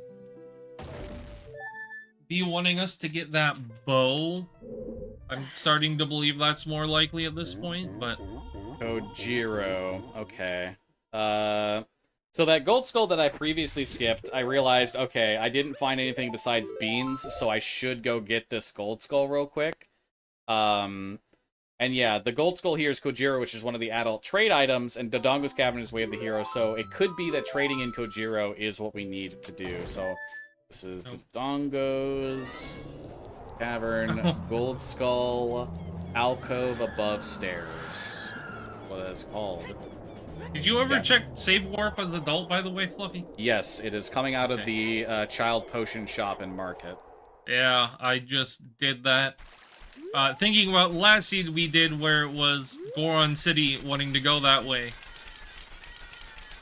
Forgot. I didn't actually know what that was yet. But still helps. I don't have enough parts to escape here, actually. Wait. Have you done all the Death Mountain crater checks, Fluffy? Yes, the only thing I haven't... Okay. The only thing I can't do is the Fairy Fountain. I've done everything else. I guess I'm gonna go Lake Hylia real quick just to pick up Scarecrow Song. I'm assuming you did. I'm assuming you did all of the other stuff you couldn't. Yeah. Oh, sorry, I that did the was there. Fishing, the freestanding heart piece. lab stuff.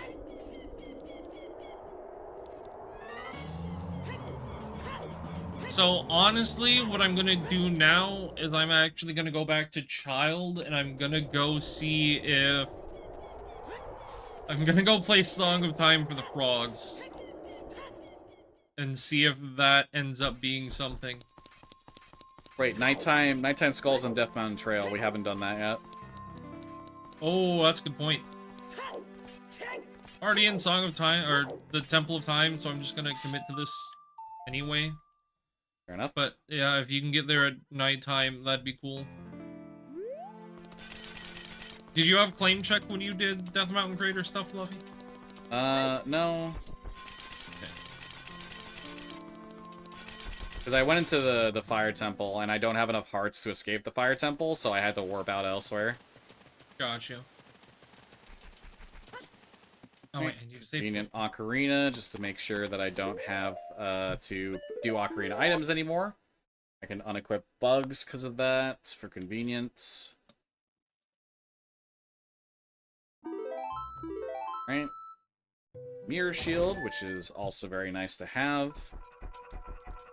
Useful for things in Spirit Temple, as well as if we find Twin Rova as one of the bosses. Because, again, Twin Rova hard requires the Mirror Shield in order to beat. Destroying these grass patches real quick to look for the... bomb tree drops, just to get a bit more there. I am going to go to Kokiri Forest now. Because I'm going to go turn in Kojiro, I think. You did play Song of Storms for the frogs, right, Fluffy? Yes. Mind if I plug something? Yep, send it. Go right ahead. Perfect. All right, folks. Just want to remind you that, you know, we are here raising money for the Go Rescue Pet Adoption Center, but we do have other events that will be happening in the new year as well, like No Glitches Allowed 11, which is a marathon dedicated to speedruns with very few glitches or without glitches entirely. This also includes no major glitches, glitchless, and other categories that don't have significant tricks or skips. And if you're interested in getting involved or finding out more, be sure to join the Discord or follow the socials on things like Blue Sky and Instagram to get updates about the future events. That also does include Completion-thon as well, which is another event that's dedicated towards 100% or long runs or other collectathon or completionist categories. Those are also other runs that we take during that particular event as well. All right. Thank you. Yeah, no worries. Okay. Good to go this way anyway, because I do want to check the forest entrance. But I got here at nighttime, so I can also check all the nighttime skulls as well, which is very convenient. Well, speaking of, blue fire arrows on the adult nighttime skull in Kokiri Forest. Okay. Kokiri Forest, gold skull, adult nighttime. I can play a Song of Storms for the grotto outside Lost Woods. Also very good. I've done two of those? Have I done two? Yes, two. The third one I'm thinking of is in Hyrule Castle, which we know is barren, so that effectively means 3 of them are eliminated. This would be number 4. For the record, since I came back, Child, I am also going to do soil patches in Kokiri Forest and Lost Woods. Water Temple is Way of the Hero. Yeah, that is why I came back, Child, to see if the Song of Time on frogs was going to be something. Unfortunately, it was not. It was just... Actually, vanilla. It was just 50 rupees. Alright, so this is the first time we're going to be using the adult trade items. The way, when they're all randomized like this, you can use the D-pad when hovering over the item to swap to different trade items. So because of that, we can get over to Kojiro and turn it in. And this is our strength 2. So yes, it is Kojiro that is going to be... where's strength on this list? There it is. Trade... Kojiro. So Kojiro is going to be a very good one. So yeah, so the way the hero in Dodongo's Cavern is almost assuredly Kojiro at that point, which is very convenient because now we have complete and full access to Spirit Temple as well as the ability to fully clear Spirit Temple as well. Not quite. Not quite fully clear. We do not have Zelda's Lullaby, which Spirit Temple does have, what is it, 3, 4 checks locked by Zelda's Lullaby? Yeah, 4 checks. You're correct on that front. Did a little trick there. There's a specific angle where if you use a first or third person item like Hookshot, and you have the right angle, you can backflip past Mido there, preventing the need to have preventing the need to have Saria's Song to move him out of the way, just to get past him. Very convenient on that front. Little glitch here with very specific positioning. You can use a Chew or Din's Fire to take out the skull on top of this, and then use the Hookshot to grab it.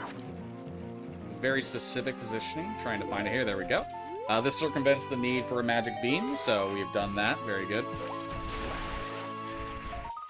I didn't set Pierre while I was... Did I? Surely you did. Surely I didn't forget this, right? I feel like I did. I think I didn't. I think I may have legitimately forgotten. That's not good. I sure did Well, forget. while you're okay. there, honestly, I feel like you should grab Song of Time, because what that Song of Time Way of the Hero could be is the key ring in the Song of Time block for Spirit. Yeah, that's what I'm thinking.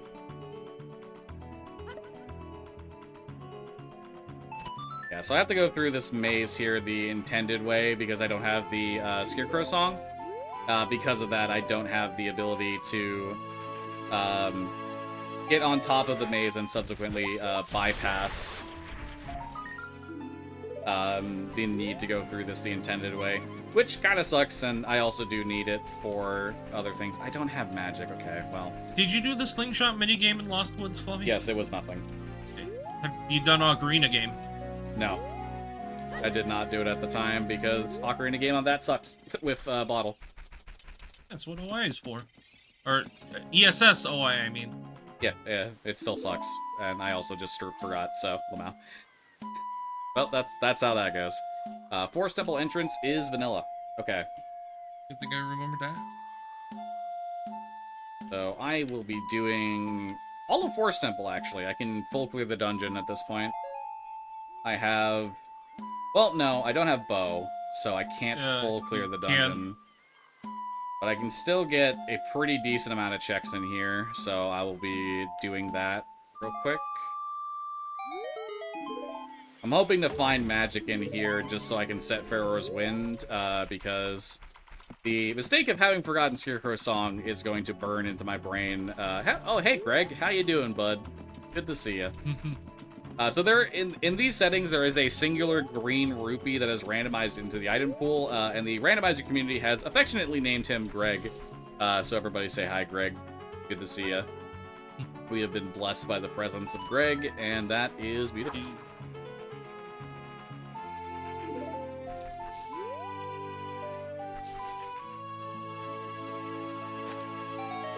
Requiem in Forest Temple. This is actually one of the warp songs, which is super good to get because this gives us access to Desert Colossus, which would otherwise require a fairly decent number of items to access for its dungeon entrance. And if the dungeon entrance there is something that we're expected to do as Child, then it gives us access to it as Child. So that is Gold Skull Lobby for Requiem.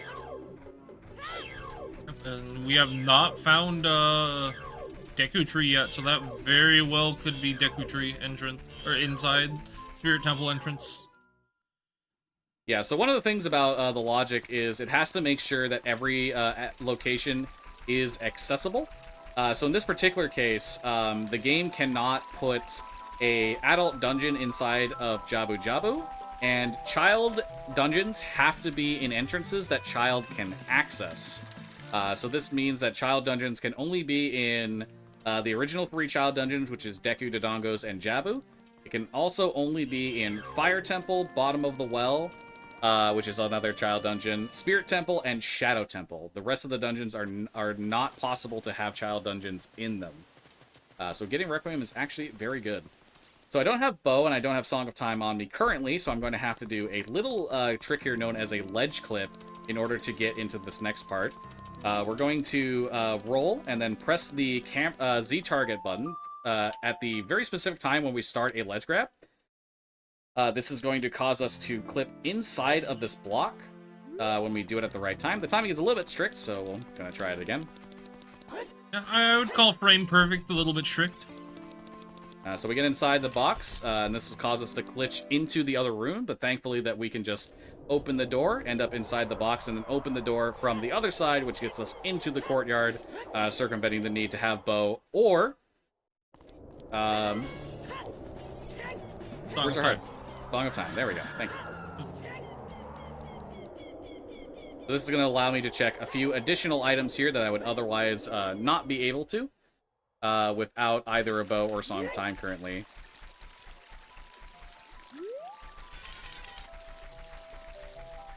And like we talked about before, now it's going to be a little bit of retracing the steps for me. I get to go up to Fire Temple entrance to do Dodongo's Cavern, so I can get my own strength too.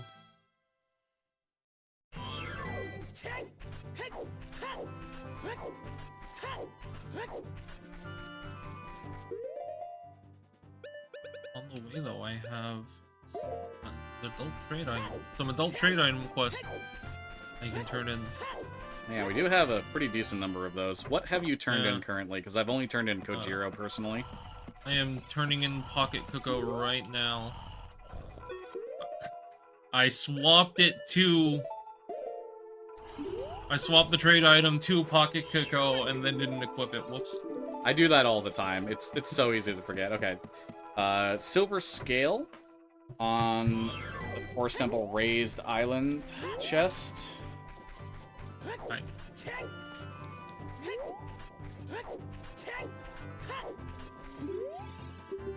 The gold skull is nothing. Okay. So now there's one more chest in here that I can check with no more items.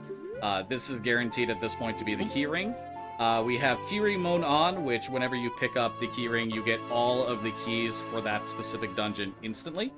It does not include the boss key, which we have separate, but the boss keys are still randomized within their own dungeon, so that we will not skip those. Forest So Temple I well did chest. just get Rudo's letter from Pocket Cocoa, and the Pocket Cocoa egg was in the maze in Goron City. Yeah, I did pick up the Pocket Cocoa because you mentioned it while I was there. Yeah, okay. So yeah, Pocket to know that's Cocoa Rudo's is letter. Rudo's letter, yeah. That Yeah, gives so us access to the Jabu Jabu entrance as a child.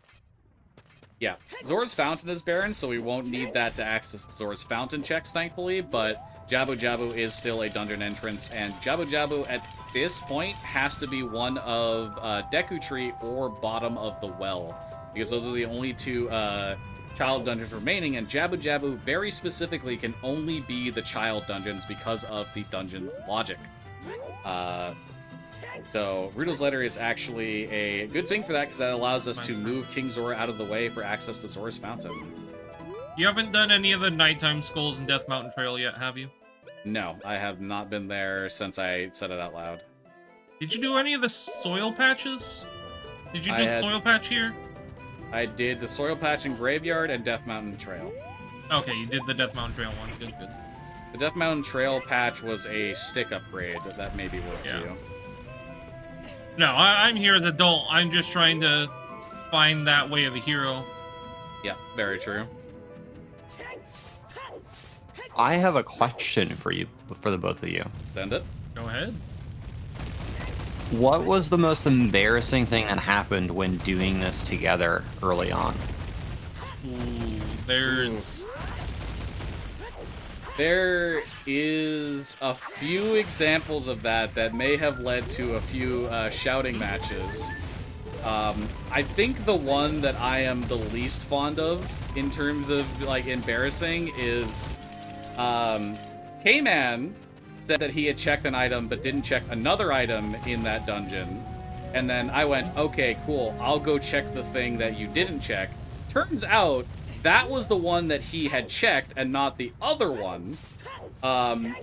So what ended up happening is that one that neither of us checked at that point was the thing that we needed, and we were both wrong in this situation because I didn't bother checking the other one at that point. Because he said he had already checked it, and that was a hard required item to beat the seed at that point, which was, it was not fun. It was not a fun time.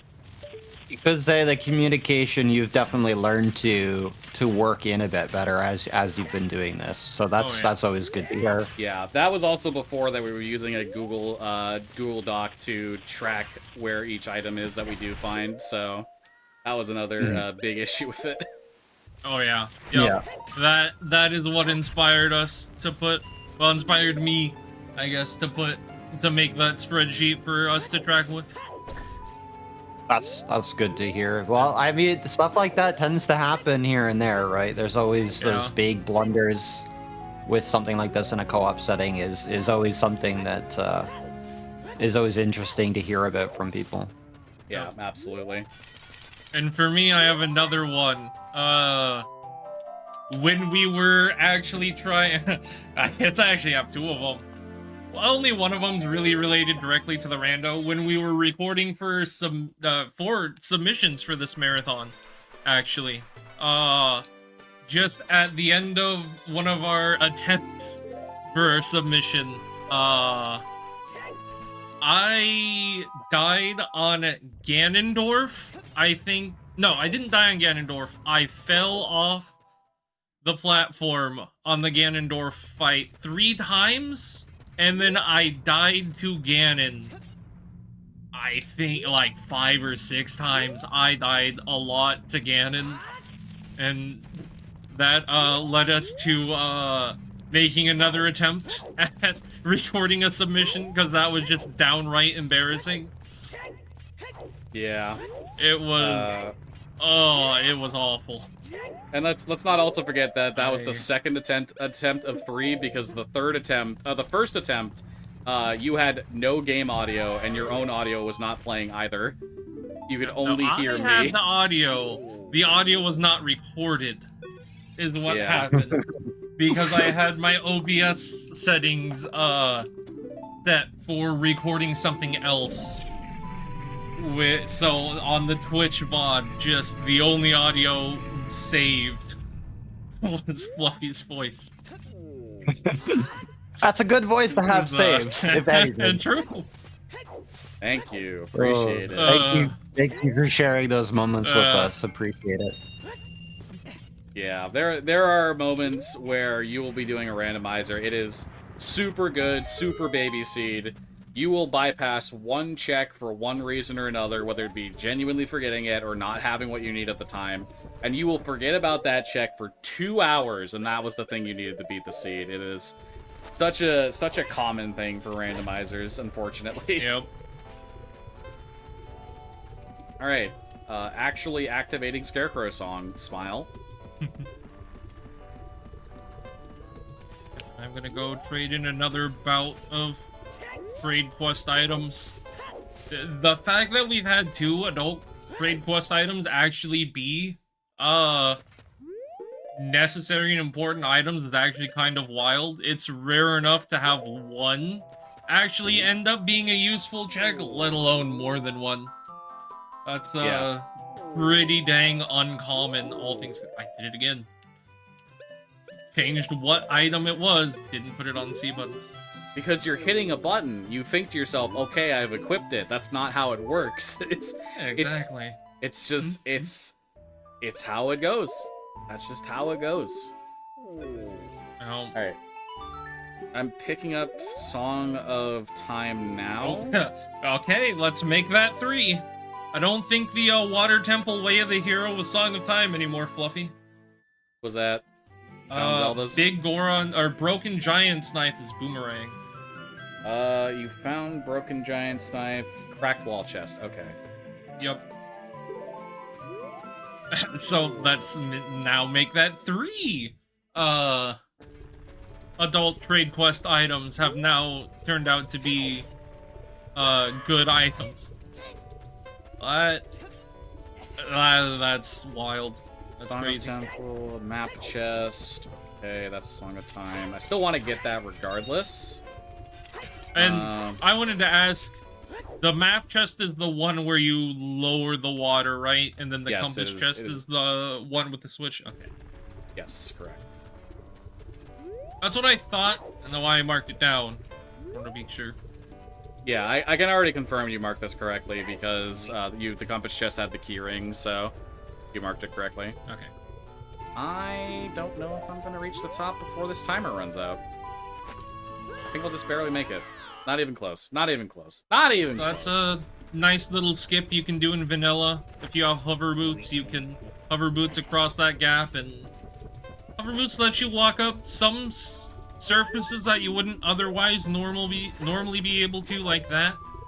Just notice it was a Skulltula token because we sure still haven't found a bow yet. No. So it is just looking more and more likely that 30 skull bow is what the game wants us to get. Song of Time. So there's a lot of items in cracked wall, here. Let me cracked wall. double check the... Did the you... in Water Temple, did you go down the Darkling path? Honestly, totally forgot about it. Okay. I'm trying to think Totally of what slipped my mind. I'm trying to think of what the cracked wall chest is. Oh wait, no, yes. Below where you raise yeah. the water level. Yeah, as I was saying it, I'm like, oh wait, it's there, so I just save warped for no reason. Okay. Well, off I go. So one little thing you can do is the timer of, oh no, you're going to drown. You can delay the timer by equipping and unequipping the iron boots. But once you are underwater for a specific amount of time, the timer will just be permanently active, so you can use it to delay a little bit, but not forever. Alright. Sorry, I just had to pause and look at the notes. Dongo's Cavern, it was a little bit loaded. Yeah, With good items. Yeah, it's got a lot of good things in there. Unfortunately, I will have to re-enter the dungeon after I beat the boss to get one of those. But, still gonna be well worth it all. Probably obvious, but I'm assuming you also turned in claim check while you were by Big Goron? Yep. Okay.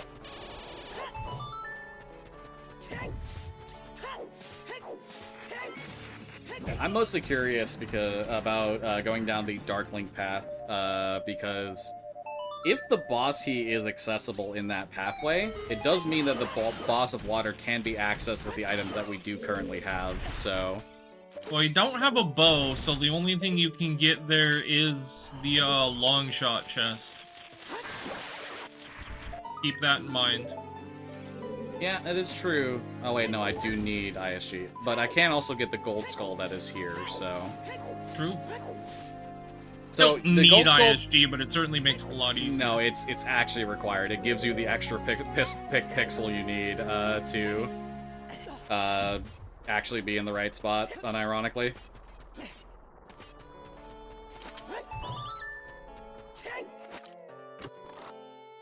I want to make sure this Keese is not going to bother me.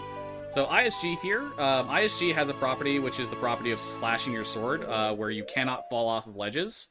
So you can use that to get to the very, very edge of this platform here, which is just close enough to reach the skull with the hookshot, and lets you... I don't know why I'm trying to pick up the item. It's not something I need, but it's just barely enough for you to kill the Skulltula and also pick up the reward from the Skulltula token in the process. So... if that was the boss key, it would have been convenient. I have to wait for a little bit here. Unfortunately, this platform going up... yeah, no, I'll wait. Well, honestly, this isn't important right now. Having a little bit of a brain fart moment. There's a little setup I was going to do right there that lets you, just drop bomb shoes to light up the, eyes on the statue. Just makes things a little bit faster and easier, but blanking on exactly what the setup is right now. Do remember that you will I'm just have to gonna do it re-enter to get the Yeah, I know. the skull. Get the in skull above the alcove. stairs. Yep. Unfortunately, no long shot to get it otherwise. Yep. Alright, hover boots in this room is very convenient because it allows you to completely circumvent all but one of the required hits of this switch, which I'm going to make 3 because I forgot to get on top of the statue before doing a said shot to hit the switch. Very silly LordFluffy moment. We take those and move on. Alright, so next up is going to be Dark Link. Dark Link is very weird in the middle of the game in the sense that there's a lot of weird properties to it, and there's a lot of different strategies for taking out Dark Link.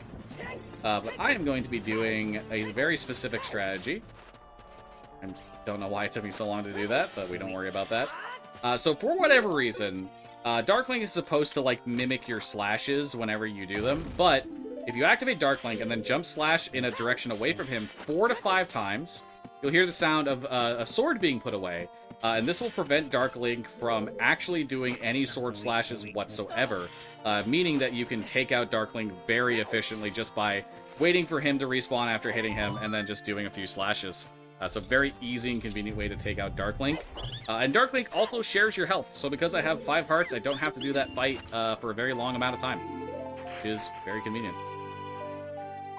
Alright, the long shot chest is Deku Nuts, so no boss key, unfortunately, and I will have to come back here another time for the skull and the chest beyond this point, but making sure that the boss key was not found was important to me in this moment.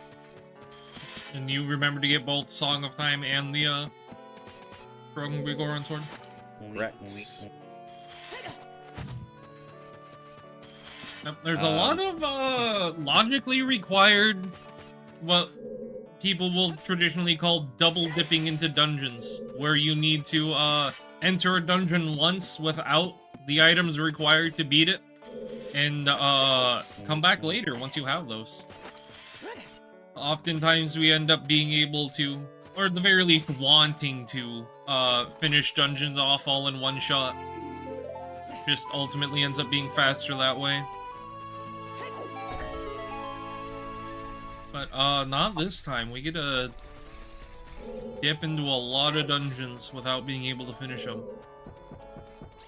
So I have a follow-up question to the other question, except for it's the opposite. What was the most surprising or most, like, you know, amazing moment when you two working on the randomizer together? So even if that includes, like, working on the submission, like, what was that spectacular moment for each of you? I something like have maybe one in clicked mind or whatever. immediately. Good news. Spirit Temple is Deku Tree. Just have to interrupt with that real quick. The one that comes to mind immediately, because it was just sort of very funny. There is a couple item checks in the Gerudo Training Ground that would normally require you to have the key ring, the Dominus Camera, the hero, normally require you to have the key ring or have the Song of Time to reach them. However, it's possible to circumvent needing to reach them with a super slide with hover boots to get over to the platform in question. I did it just to satisfy my curiosity. This was the very last seed that we did. I did it to satisfy my curiosity of, okay, what's over there, just in case it was an item that we needed. Over there was the Poacher Saw, which I could immediately turn in, trade in for the item. And the item of which, and I remember saying this, like, Cam and I were both saying, like, oh god, if this is going to be an item, it's going to be the most annoying thing in the world for you. And then as K-Man was saying, like, yeah, I really don't want to do that, I turned it in, and it was the light arrows, one of the 3 hard required to beat the game items. No. So, very, very funny, surprising moment there. That's good. What about you, K-Man? For me, this happened a few weeks ago. We were doing a seed together, and at the end of it all, we actually managed to skip getting Zelda's Lullaby completely. So, if you've not played this game casually before, Zelda's Lullaby is very important. It gets you into Zora's domain in the overworld in vanilla. It even with the glitches in our own personal arsenals, Shadow Temple completely requires Zelda's Lullaby to beat, period. You cannot beat Shadow Temple without Zelda's Lullaby.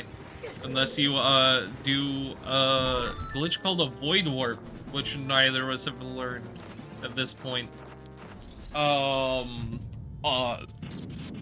of the checks in Water Temple requires Zelda's Lullaby because you need to drain the water using it. There's even, like we mentioned earlier, 4 or 5 checks in Spirit Temple that requires Zelda's Lullaby. But we were able to completely circumvent needing Zelda's Lullaby at all and beat the seed, which was wild, considering how many checks that that song lost. That's crazy at that point. Yeah, that's surprising actually, because like I'm not too familiar with like which items are required for each deck. So like the fact that it's like a good chunk like that, and you're able to circumvent it for a faster seed, that would be very surprising. Yeah, it was definitely wild. And the cherry on top of that is I guessed exactly where it would be, and just neither of us wanted to go there and do it. So we just kept going, hoping we wouldn't have to. It ended up, when we checked the spoiler log at the end, it ended up being in bottom of the well over in Jabu Jabu entrance. Which is funny because that dungeon also requires Zelda's Lullaby to get about half the checks in. One of the mini dungeons that don't actually have a, doesn't give a dungeon reward. I am just getting bullied by Baronade a little bit right now. If I can interject here, I'm going to do a skip to get to the boss entrance in the deck retreat, known as 2-3-1 skip, by side hopping into this corner, doing a slash, side hopping twice, and then holding ESS up. I can grab this pillar as it goes into the ground, and then very quickly press A to drop down and B to slash, which recoils me directly into the boss's loading zone, and it is Volvagia, which this is going to be interesting because I do not have Goron Tunic. And I also do not have, and I do not have a whole lot of parts, so I'm going to have to take out Volvagia here in hopefully a 1 cycle to secure the kill on this boss as quickly as possible here. But yeah, okay, I did not check. I get to interrupt you now, Fluffy, because I found light arrows. Baronade's heart container is light arrows. That is huge. Oh, ESS. Alright, I'm running into a little bit of a bad RNG. Volvagia can spawn out of any of these holes in the ground. Unfortunately, Volvagia popped out of the one directly to the right of where I spawned. So I had to stun Volvagia there, and that also means I can't activate. Hopefully I can get over here. I think she's going to come out of the ground. Nope, I have enough time. So I've hit her enough that a slash from the big Goron sword damage, will be enough to do a 1 cycle. So the thing with Volvagia is, quick killing Volvagia, there's actually 2 Volvagia models and hitboxes, one of which is underground at any given period of time. So you can hit the one underground with bombs to deal damage to her. And if you do roughly 8 hits with bombs, hit once with the hammer, and then do a jump slash with the big Goron sword, that is enough to 1 cycle Volvagia and take her out. Unfortunately, the heart container was an ice trap, so that's funny. But we get the Force Medallion, and the Force Medallion is a reward that gives us an item check, which we can go over later. Hey, that is... I missed that cycle there. I died, didn't have enough hearts to make it out of the lava. Also panicked a little bit, that certainly didn't help. But I need to come back in here to get Kojiro. You have to re-enter this dungeon to get this check. Very annoying. Without long shot, I should specify. Yeah, and I should mention I found the fire arrows as well as Lens of Truth in the compass room. They are both chests in the compass room in Deku Tree. Nice. I do still have a couple more checks in this area that I'm going to go check. just because I did not check them because I forgot that I'm not supposed to enter that room until later. And I don't have a fire source to break the web, so I have to come all the way back up, drop down, break the web by jumping from a specific height. I still have Giant's Knife equipped instead of Big Goron's Sword, so I don't want to actually break that real quick. Giant's Knife does the same damage as Big Goron's Sword, however, it has a durability system on it. After 8 hits, it will instantly break, causing it to deal the same damage as Kokiri's Sword and have reduced range, which is bad. We don't want that. So just gonna go back to the Master Sword while I don't have Big Goron's Sword. Okay, the remaining checks in Deku Tree are nothing. Do I... Yeah, I'm gonna do it. I am going to reverse Wasteland over to GTG at this point. We don't know what the GTG entrance is as well. And I just remembered, I can equip Swamp Bunny Hood now, so I can get that speed boost. Take a moment also to update my tracker. Leave that simple. Oh, for also. Alright, so I need to trade Pocket Cucko. I need to trade Broken Goron's Sword. Have you traded... Oh wait, no, we don't have... Because it's Cowan House, right, okay. Right. So we don't have Odd Potion, we don't have Cowan House. So... We haven't even found, Oh, I don't think I can make it out of here. That's a little unfortunate. Alright. So what I'm doing here is something known as Reverse Wasteland. If you know the path to traverse through the wasteland without the Lens of Truth, you can just traverse it at any time. The game does not expect you to have the Lens of Truth. Sorry, the game expects you to have the Lens of Truth to get through, but as long as you know the path, you don't have to worry about it. So taking that into account, it's possible to traverse through the wasteland both forwards and in reverse without the Lens of Truth. And this is convenient for me, because we currently don't have an easy way to access Gerudo Fortress. However, using this, we can get to Gerudo Fortress from the Desert Colossus area, which also ends up being faster than most other ways to get there, depending on your circumstance. This does also let me get 2 of the checks in the Haunted Wasteland out of 3 while I'm here, because I can check the Carpet Salesman. How was Requiem was Force Temple that's Gold right. Soul Lobby.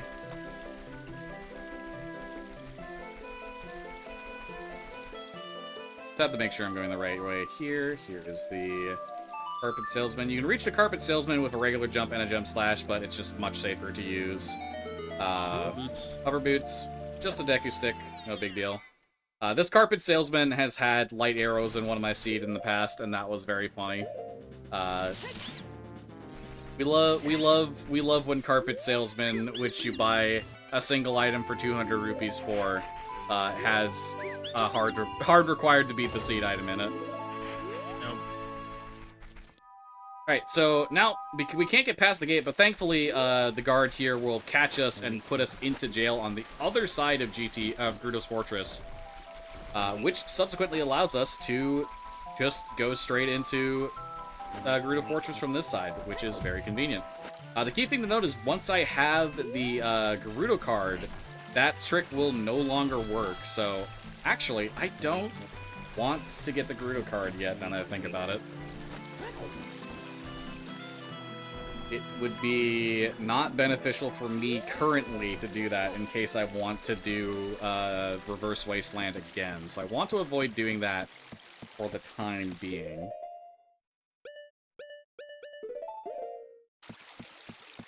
So there's a few checks in Gerudo Fortress that we can get here. And then there's a way that we can enter Gerudo Training Grounds entrance without needing the Gerudo card to pay the fee to the guard to enter the dungeon, which I will take advantage of in just a moment. Until then, use the hover boots and the bunny hood to easily cross the gap over to this chest. It's rupee, so no big deal. And now we're going to do another ledge clip.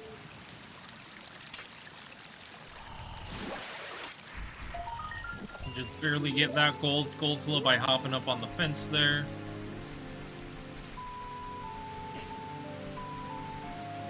All right. If now is a good time, I'd like to say that my time hosting this run is unfortunately coming to an end, but I'm going to leave you in the more than capable hands of Echo, who's also another fantastic host that's been around with us throughout the event. So thank you again, LordFluffy and kman. It was nice to be here with you all and everybody in chat during the first half of this run. But I'm going to take off for now, and I will see you folks another time. Thank you again, everybody. Have a great night. No worries. Thank you for hosting. Thank you. Take it away, Echo. Hello everyone, I am Echo Tree, gonna be your host for the rest of the night here. How do you runners think it's going so far with your randomizer? About halfway through. Yeah, we are pretty close, honestly, to a go mode situation, I would say. With having found the light arrows, we just need one source of magic, as well as the bow of any sort, including the one that's on 30 Skulls. So we're in a situation where, despite having only one dungeon completed apiece, we are honestly looking pretty good 2 hours in. I realized I just made an annoying mistake. I forgot. This is not too bad. I need to go turn in Kojiro for my strength 2 before going into back into Spirit Temple. Speaking of temples, GTG is Fire Temple, and I've already found the boss key, which I will mark in a moment. Good. It is the gold skull in the boss key loop.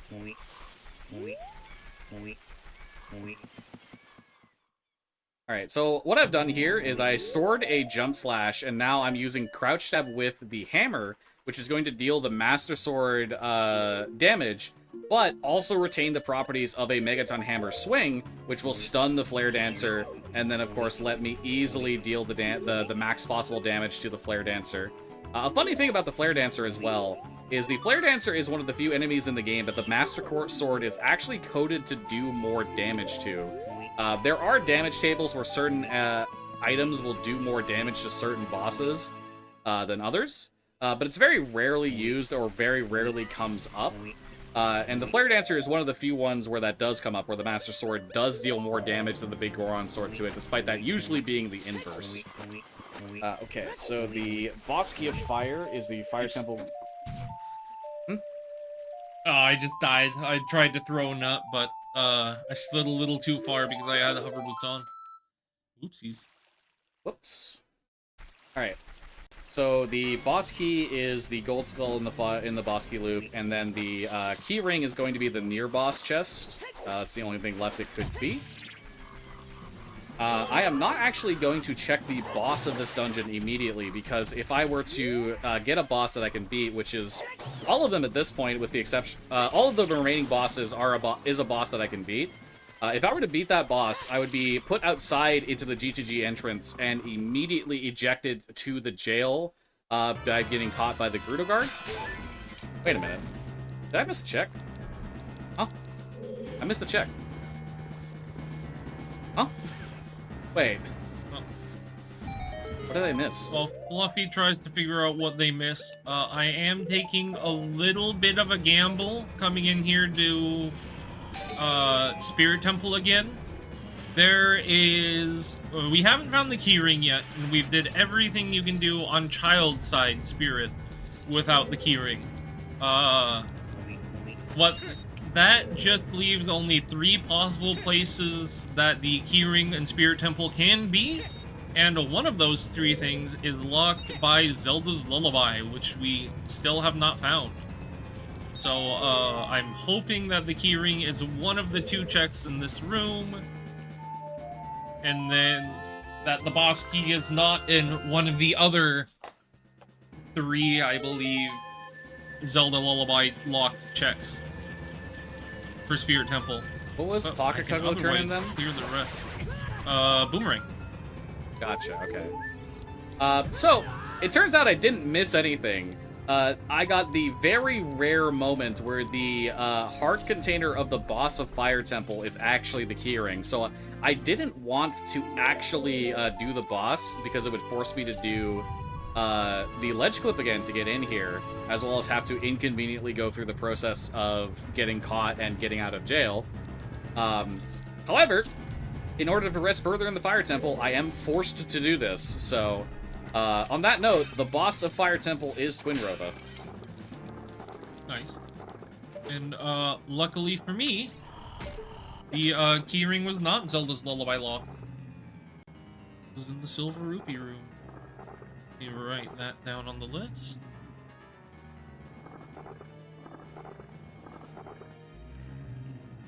Alright, so with the Twin Rova fight, there's a bit of RNG to it. The twins will fly around the arena. They will have a chance every time they stop of casting a spell to fire that we will reflect back with the Mirror Shield. The exception to this is if they ever stop over top of a platform, they are guaranteed to do a shot.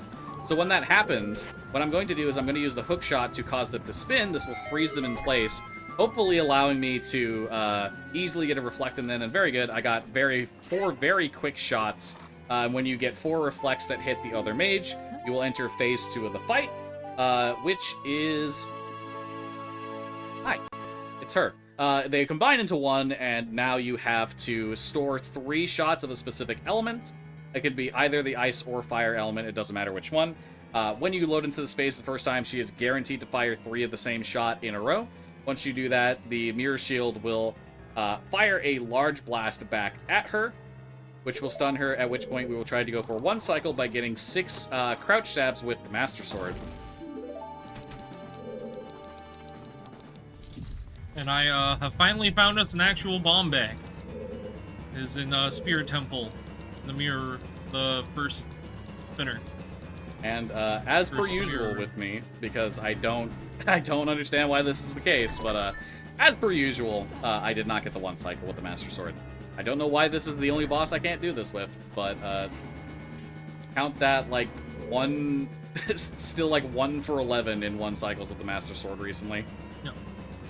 Yeah, so unfortunately because I didn't 1 cycle her, she now will randomly shoot at a 50-50 chance each time the particular element. Thankfully I only had to do an additional 1, so 1 more Jump Slash is going to be all we need. Twin Rova is down and dusted.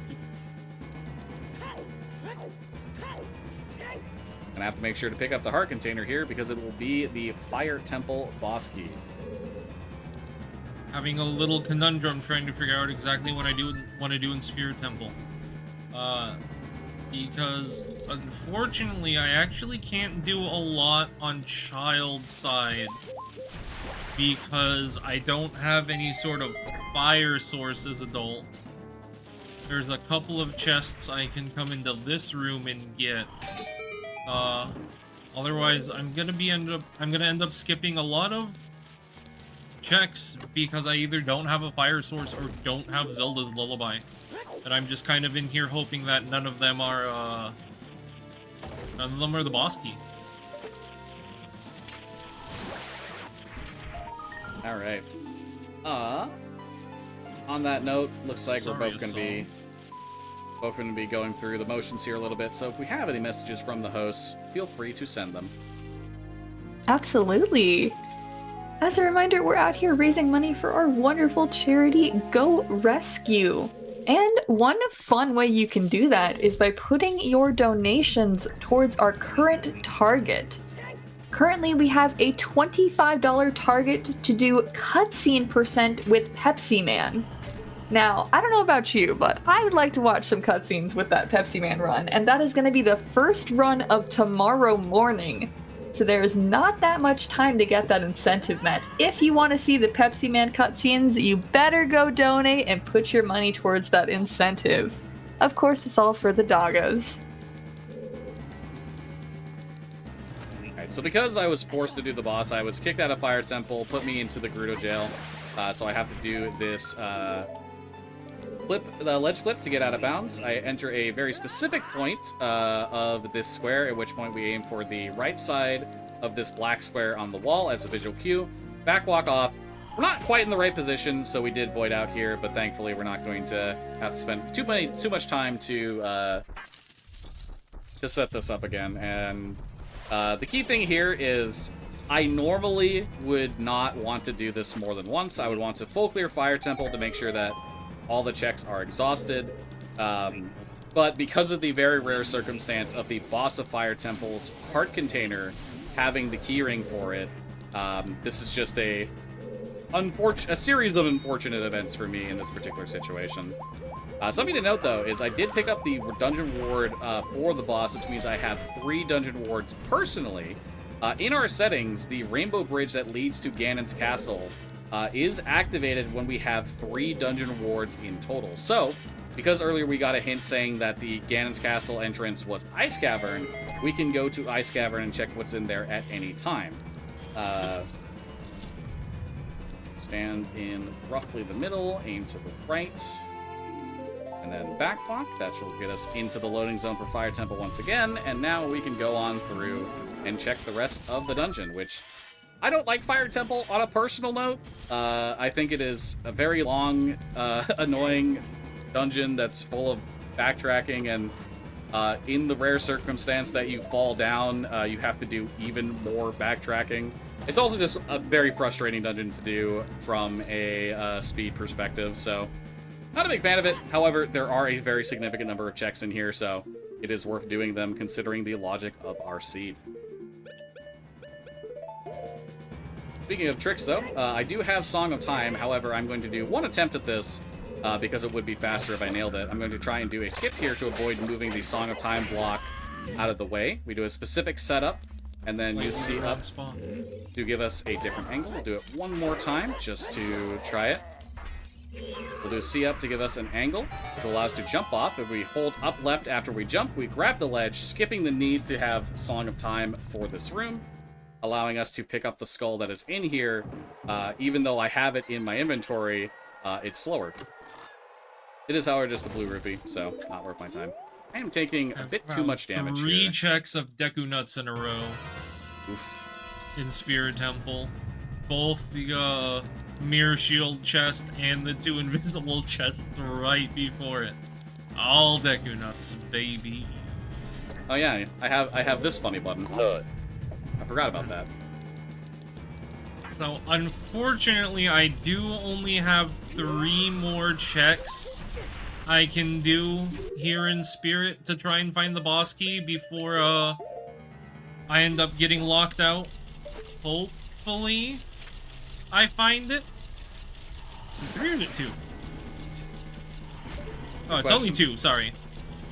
I've got the vanilla boss key chest, and then the vanilla boss key chest is Zelda's Lullaby locked.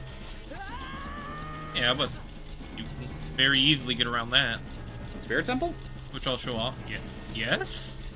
No, you need Zelda's Lullaby to get in that room in the first place. Oh, you're right. You're right. I do need to get it to get into the room. I'm silly. I forgot. No, you're right. Sorry. The things I'm thinking of you can skip is you'd normally need the hammer and the bow also. Yes. Alright, I'm being silly. So yeah, no, I just have one more potential check. What I'm doing here is I'm trying to pull... Oh, sorry, go ahead. I was just gonna say, now while this doesn't quite mean this is guaranteed to be a Zelda's Lullaby lock, there is only a small handful more checks otherwise, and all of those we will only be able to get as child, as we are missing a fire source as adult, like I previously said. Both magic and a fire source, honestly. We do have fire arrows have been found, but we just do need the fire source. Okay, I'm getting... I did forget we found fire arrows. We also need a bow, though. Getting really bad luck here. What I've been trying to do is get a Keese over to me to spawn some hearts from killing it, because I do not have enough hearts currently to have enough time to get to where I need to go without the heat timer killing me.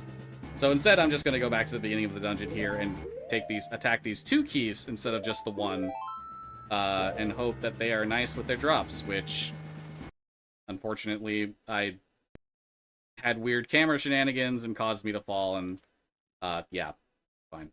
I just needed to drop a few hearts. Unfortunately, I did not find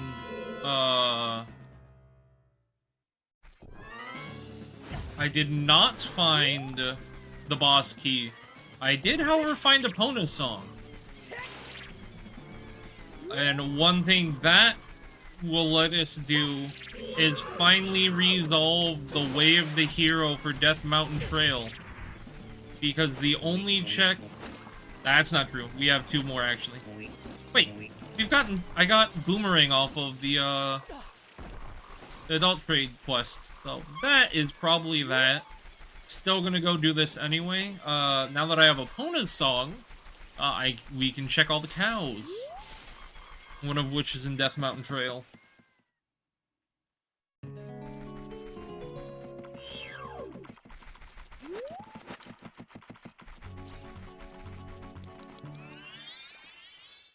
Okay.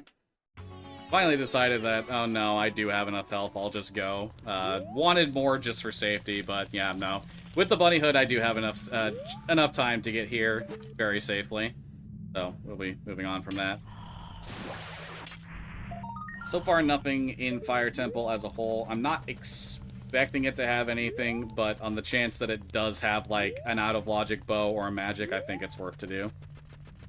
Mm-hmm. Speaking of, there is a check coming up later in the dungeon that logically requires a bow to access. However, it is possible to access this chest from the same room that it's in by doing a funny little, just something that the developers did not really consider when they were designing the room itself.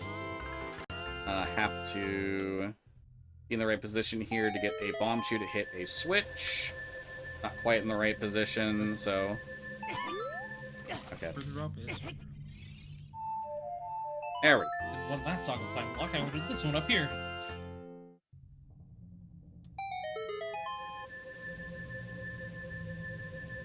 So more or less, the map chest in the Fire Temple normally expects you to use a bow to hit a eye target, which will then subsequently let you, you know, enter the door and go grab it. However, the same room that the map chest is in, you can actually just, like, hop onto the fence that's blocking it from a specific part of the dungeon, and just hop over and grab the chest that way, and thankfully the door is not locked from that side of the fence, so you can just exit that way as well. Thing with Bomb Chew here, if you shield drop it and then quickly slash in front of you, you can destroy the Bomb Chew, causing it to explode instantly, which is very convenient. Saves having to wait out the timer in situations where you can do that. That's very specifically mostly just works when there are walls in front of you, but can work if you are just dropping it on the ground. It's a little bit harder to do that way, though.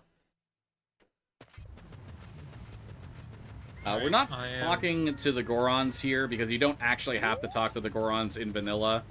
And they do nothing for us besides give us hints that we, as randomizer players, have long since known, so it's not that big of a deal.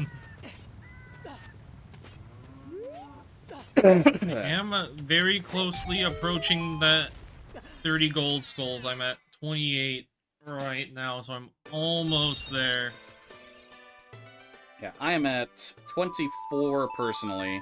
That is one of the disadvantages of doing co-op, is that things that are like skulls and heart pieces and containers are largely considered to be junk. So we don't really mark them down unless they're like super important, like we have 50 skulls to get, basically. So as a result of that, it's just sort of a thing where we're going to end up with less skulls and less hearts than we would otherwise normally have. If we were doing the seed by ourselves.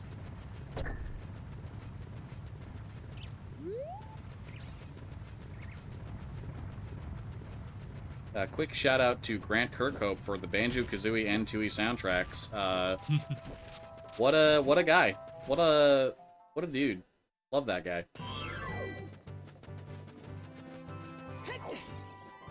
I'm so close in here in Cax. Are there any gold skulls in these shops?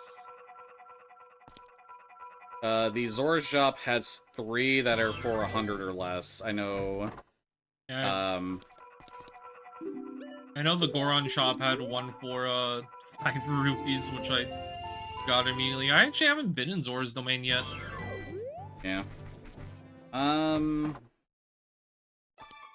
Goron Tunic is in there, is the only thing that's really worth noting right now. I guess turning in I'm wrong, Zelda's there's that Lullaby. 29. That was my last gold skull, so I can actually give the bow. Nice. That's pretty huge. I'll That's probably go ahead and go finish up, Oh, wait. Can't do this yet. I have to actually go pick up the bow that we've known for this entire seed is at, 30 gold skulls. And finally get it. Yeah, Bo will let us finish the Forest Temple, which would give us another dungeon reward. So right now, we're pretty close to having the requirements we need to get the 7 out of 9 dungeon rewards. It's more or less just the bow and making sure that we have, I think, one more Still item. need magic. Yeah, magic guaranteed to beat the seed, and then like one more item, I believe, to guarantee that the dungeons are beatable. So let's think about this for a second here. I've done Deku and Fire, which has me at 3. Force is beatable with the bow, which is 4. The Nautilus Cavern is beatable with the Boomerang, which is 5. Yep.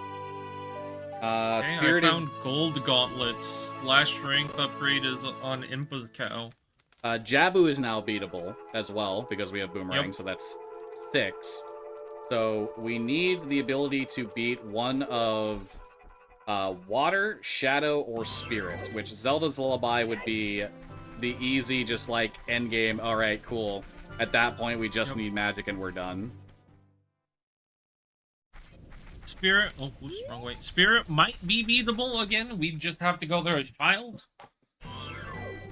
We could very well find the boss key there as child, but not too likely. Ah, yeah, the fire source for the child side stuff, right? Yeah. Because you're intended to go through Spirit for quite a way as a child, but you can get almost all of those checks if you have a fire source, which we just unfortunately don't have magic for. Fire Temple so far has been a major bust. There's only a few things left that I can do. I'm not surprised for what it is worth. I feel like this dungeon is kind of intended to be much later in the accessibility on the logic. Oh, yeah. But still one of those things where if you find, like, an out-of-logic bow, then I don't have to worry about skulls anymore. If I find an out-of-logic magic, that's a huge convenience. I'm starting to really think, let's see here. Bottom of the well and Jabu entrance is kind of what I'm starting to think about. Yeah. Adult shooting gallery is Sun Song.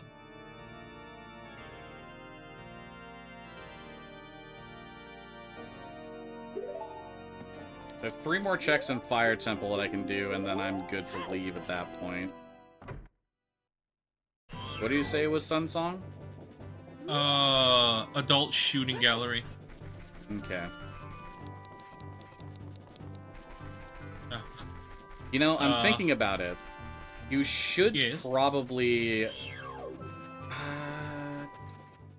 probably go to Jabu, because Song of Storms from Lake from Zora's River has not fully been like, what is that blocking yet? Yeah, I'm gonna go there after I do, I'm going to do Light Trial. Found magic. Spirit Trial. I found a magic in Fire Temple. It is the Compass Chest. Alright, that's a little annoying, because I was looking forward to just having to beat the boss and leave. Yeah, you're gonna have to beat sucks for me. Yeah, you're gonna have to beat the boss, unfortunately, anyway. Yeah. Yeah, but that is definitely currently an out-of-logic magic for us, so when you do something out of logic, the game doesn't intend for you to be able to access it. I mean, with I don't think it Epona's is song... out of logic at this point. Yeah, because I found Epona's song. Yeah, but it's out of my logic currently, at the very least. Yeah. But yeah, that is a magic meter, so now we have all 3... We effectively have the location. I don't have it yet, but I have the location of the bow. So that's all 3 of the hard required to beat the seed items. In bow, magic, and light arrows. This is also convenient for me because now I have a fire source in fire arrows when I get enough skulls for bow, and then I can check the child side spirit that Kman was not able to, and potentially find the boss key, which would resolve the required to beat the seed items that we still do not quite have. Yep. And what you just saw me do there to shoot through this fence that you normally can't do, there's a thing with first-person items you can do called an extension. This is most useful with the hookshot and the bow, where if you pull it out, go into first-person mode, hold up, and then immediately press A to cancel and press the C button to pull it out again, your arms stick out just a tiny bit further, which on cases of walls like that I shot through that are incredibly thin, allows me to shoot through them. So it just skips having to use a bomb shoe and wait for it to go up and around to hit that last switch. Small little thing there. If you start like grabbing the ledge or something that is climbable before cutscene starts, what you can do then is you are actionable during the cutscene. So it allows you to continue climbing if you press a control stick direction. So I just climbed onto the elevator as the cutscene started, which caused the elevator moving up to overlap with the cutscene. Press up on the stick to climb up, and we skipped a little bit. We had a little bit of a time save there by doing that. All right, heading to the Megaton Hammer chest now. This is the last chest here. There has been absolutely nothing else of note here, so hopefully you just have to... You don't have to do like a super inconvenient thing there. A little bit of a incorrect movement. So I'm just gonna wait here again to try that again. Those fire arrows, I forgot. Deku tree in the Deku compass tree, room okay. Chest. Requiem is in Forest Temple, which is where I'm going next. Because I can beat Forest... No, deeper in here. Light Trial was nothing, unfortunately. Ah, you did the super There's a slide. few gold skulls. No, I told you I found Strength 3. Oh. Impulse Cow. Gotcha. Okay.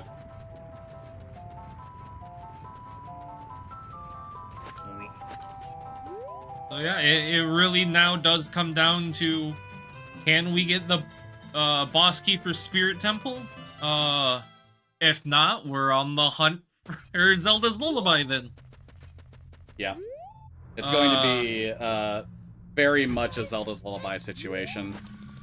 It would be very funny, though, if I just told the story about how we had the one seed where we were able to skip Zelda's Lullaby. If we were able to do it again. That would be very cool. Incredibly rare with how many checks it logs throughout the game.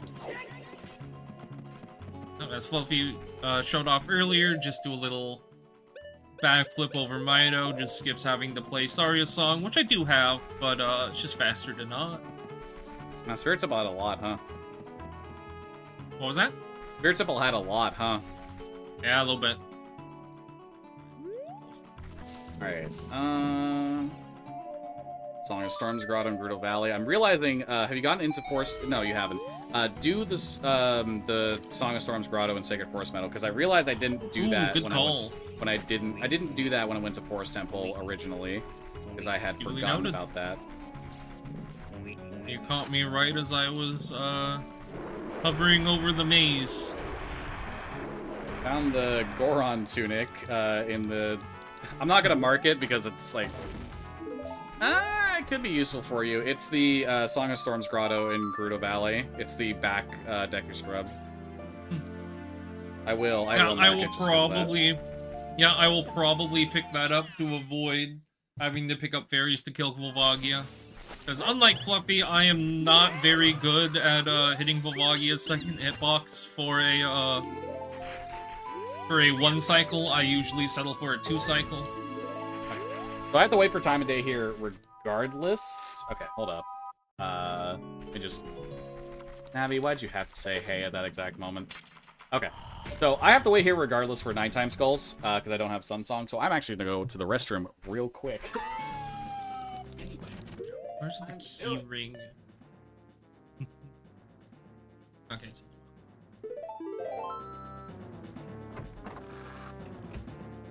So, even though I don't need to do the check, there's something a little funny about Forest Temple, and by funny, I usually mean annoying. While, doing a randomizer seed by yourself, this would never really be a problem you run into. I have learned the hard way that in order to get the bow chest to spawn up halfway through Forest Temple, you actually have to kill this Stalfos in this room. Sorry, these two Stalfos in this room. If you do not kill these two Stalfos, when you kill the one upstairs to get the platform to drop down, that just doesn't happen. Because this is actually the same room as the bow chest is in. And normally, unrandomized is where you'd get your first small key for Forest Temple, which you need to progress further in anyway. But yeah.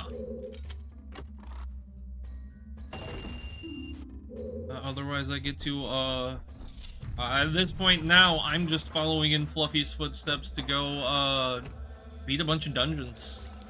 Now, that's just gonna be what I'm doing now for a while. I am back for the record. Welcome back. Nighttime Skulls in Gerudo Valley were nothing. I am going to head to DMT. If you have not resolved those skulls and the cow grotto, I'm going to resolve them real quick just to make sure, because I have to go there for boomerang anyway. Okay. Yep, DMT is fully empty. I have to go there anyway. Fire entrance is the dongos. We've resolved that, but I do have to go there for boomerang, so I might as well pick that up.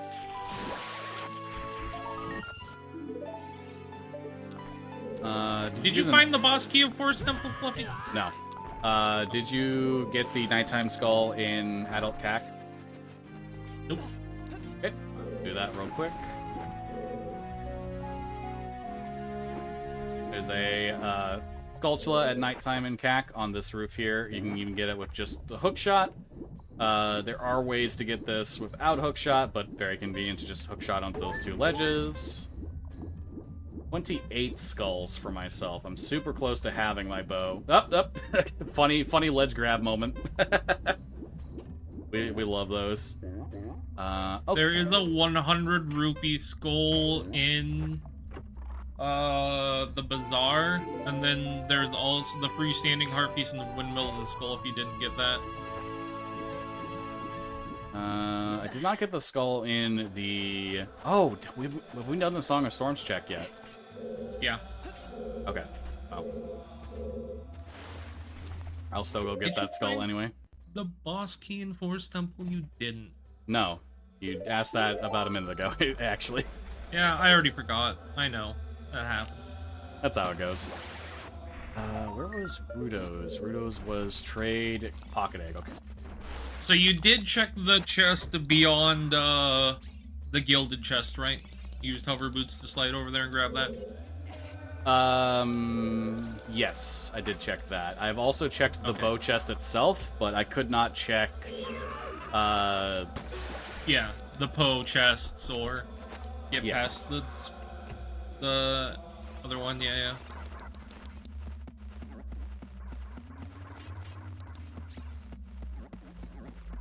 I should do this anyway, because I do have to wake up Talon regardless. Buddy, I'm gonna wake you up real quick.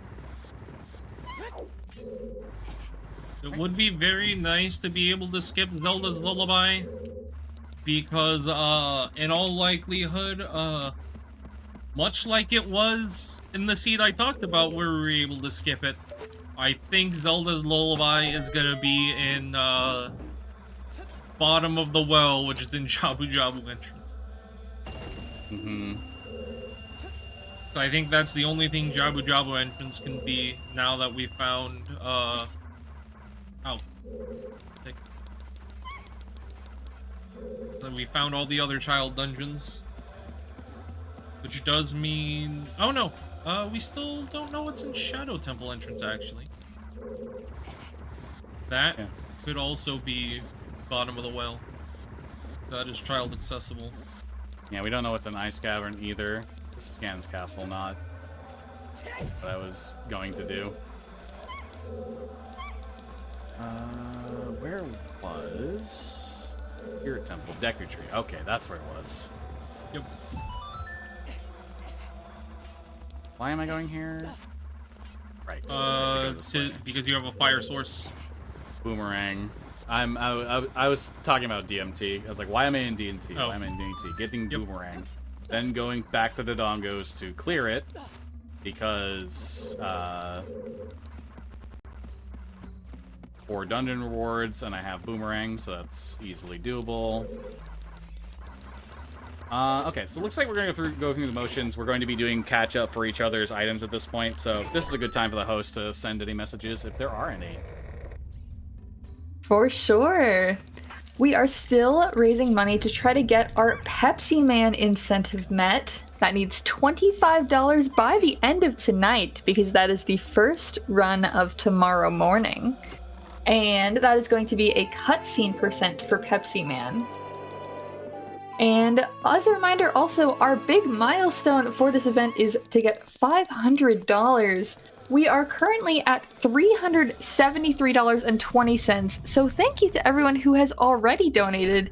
If you would like to donate to Go Rescue Pet Adoption Center, you can click on the donation link in our chat. That will take you directly to the Tiltify campaign, and love for the doggos. Yeah, I can say from personal experience, everyone, those cutscenes in Pepsi Man are always worth a watch, 100% of the time. So definitely get your donations in for them. Okay, so after I do the Dongos, did you do the Sacred Forest Meadow Storm's Grotto, by the way? Yep. Okay. There was a skull token in there if you still need one of those. I believe it was the back one. Okay. Yeah, So there's probably better places for you to get your last few skull tokens. Yeah, then go all the way up there, leave, and then go back again. It's just one at this point, too, so, yeah. Yeah. Sort of whatever comes along at this point while I'm doing,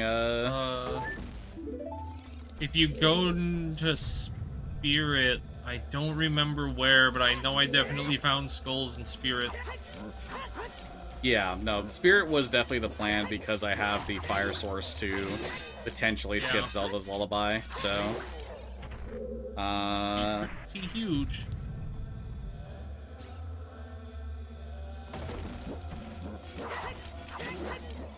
Okay. Fire arrows too, so I could do Ice Cavern entirely.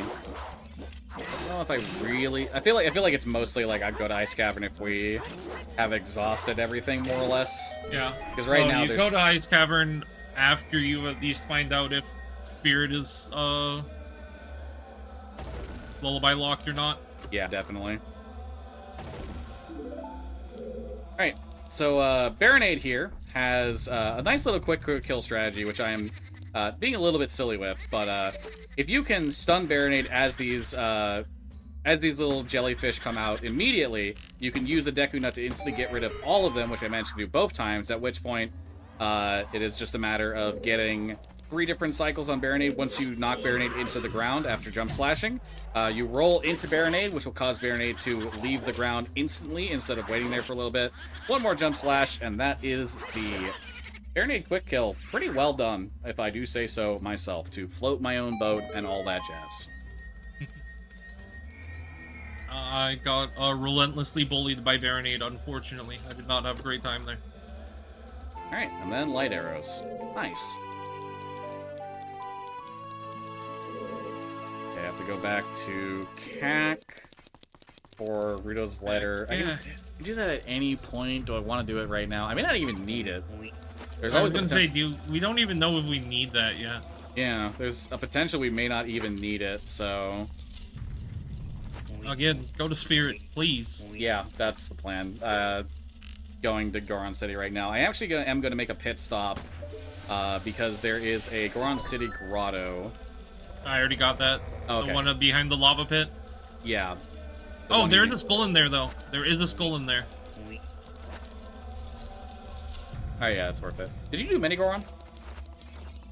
Nope. Never Okay. did. I'll do that real quick, because I have 200 rupees for it. Yep, good call.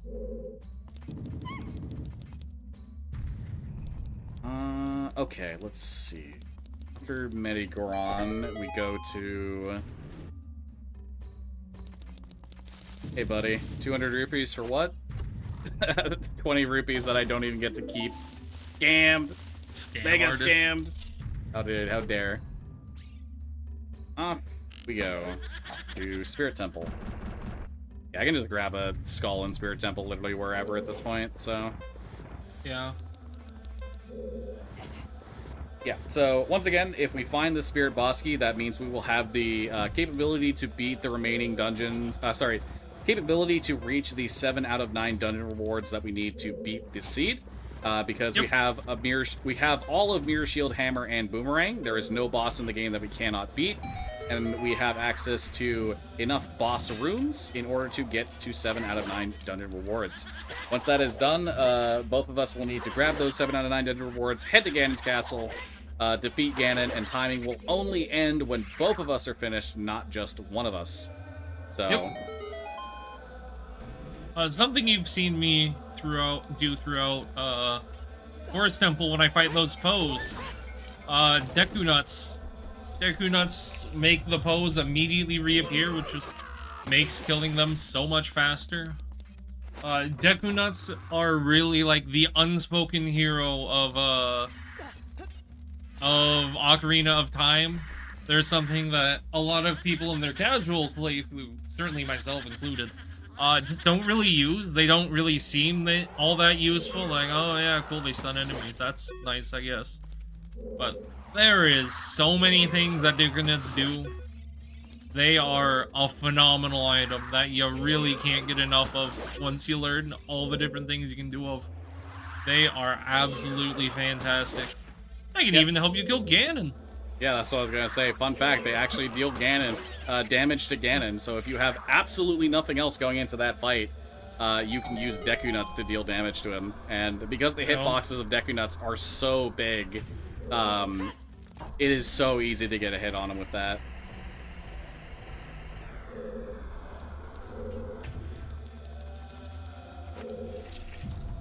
Alright, so I'm in Spirit Temple, as mentioned, because I have fire arrows in my inventory, meaning that I have a fire source to deal with the child side checks that Kman was not able to enter. There are 3 total checks. There is a gold sculpture, there is a chest that is locked by the flames, as well as there... Oh, wait, did you go all the way up to the Iron Knuckle? On adult side, yeah. Not on child, okay. Because you can reach the Iron Knuckle without the fire source, actually. I just realized. Oh, yeah, you're right. It's just the chest that you need the fire source for. I'll be honest, I do kind of forget that. I feel like we also got a hint, though, that that chest was nothing. Maybe that was last seed? It was last seed, for sure. Okay.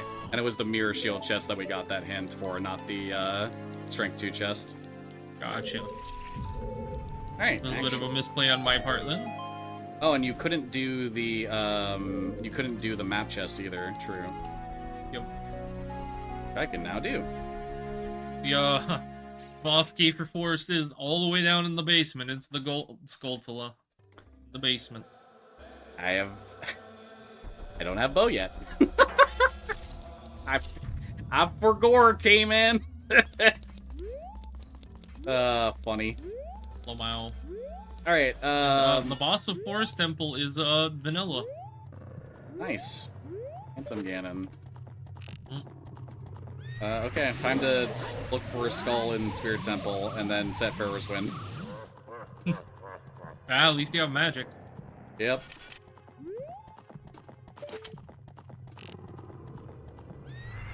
Can you not, sir? Sir! Funky Lizard Friend is not being Funky Lizard Friend right now. Yeah, I equipped fire arrows and then wondered why I pulled back the bow and nothing shot, and then I realized, oh yeah. Dang it. hadn't yet gotten the bow for the quiver. There's Saria's. So, I'm sure plenty of people have been annoyed in the past about, dang it, I messed up a little bit. About, how tennis with Phantom Ganon can be never-ending, but, the wonderful glitch ISG solves that.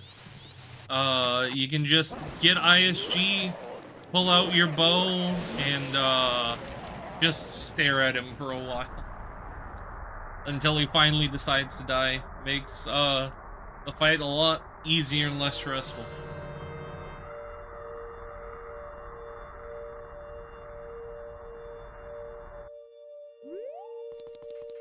That's not a skull either. Man, where are the skulls?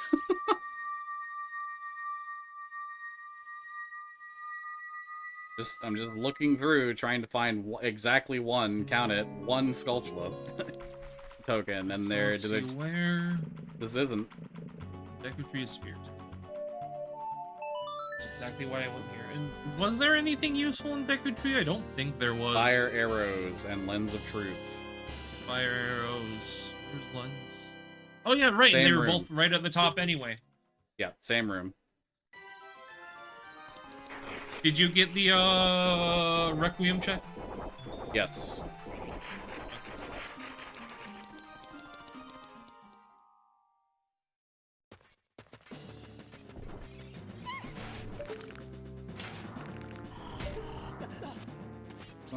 Spirit's bonus song was Upper Sun Switch. Okay, yeah, I know where that is. But that's right here.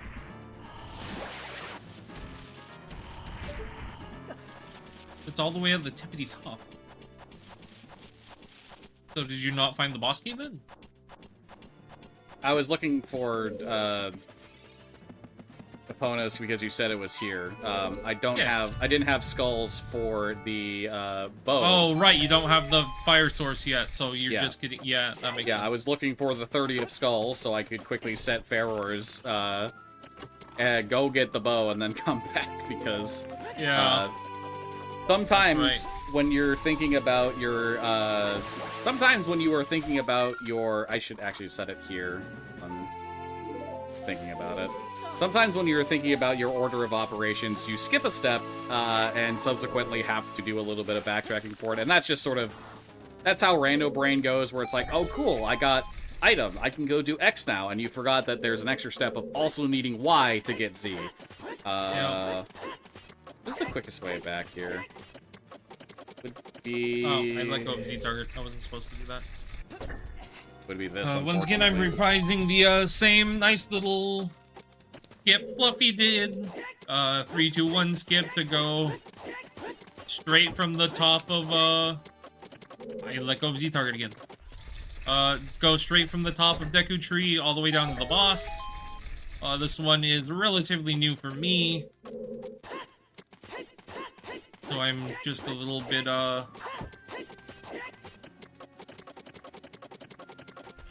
didn't grab the ledge. Not quite practiced on it. A little bit outside ES position. Yeah, it's just new for me. I've only done it a handful of times. I've practiced it a bit, obviously, just to make sure I know it, but...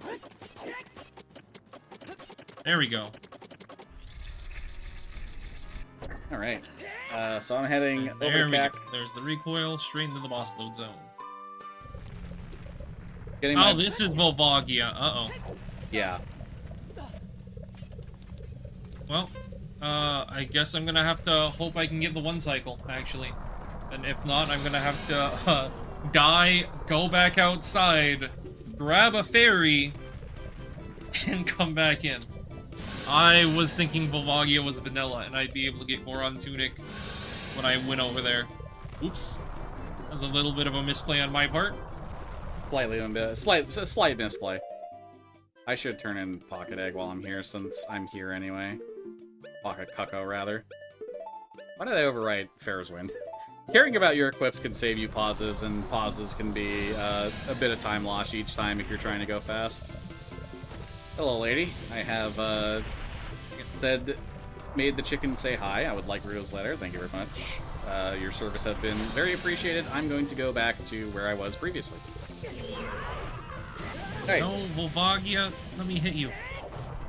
Okay, well. This is unfortunate. Ooh, I just got a really good neck crack. Ooh, that felt good. I am unfortunately probably going to die here, like I said, and have to go, yeah.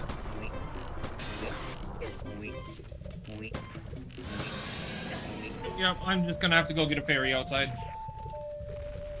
Yeah. That is a little bit of a misplay on my part. I So don't have enough hearts to comfortably do that. yeah. So the Volvagia fight has a is a superheated room, so you can only be in it for a certain amount of time before it kills you, based on the amount of hearts you currently have. If you die to that timer and revive with a fairy, the timer will reset. So it effectively gives you double the amount of time you would normally have in order to beat it in that regard. So that's why going out and getting a fairy for Kman is convenient, because it will guarantee that he'll be able to do it while, as he mentioned, not being as proficient with hitting the boss's hitbox beneath the ground as I am. Yep, and actually, I realized when I respawned back outside, I can actually just go to Fire Temple first. I can just warp straight to Deku Tree whenever I want. Yep. I got the 2 useful items out of the top, and I can actually just go do Fire Temple next and get the Goron Tunic on the way, which Fluffy so kindly found for me. Yep, Gerudo Valley Scrub Grotto.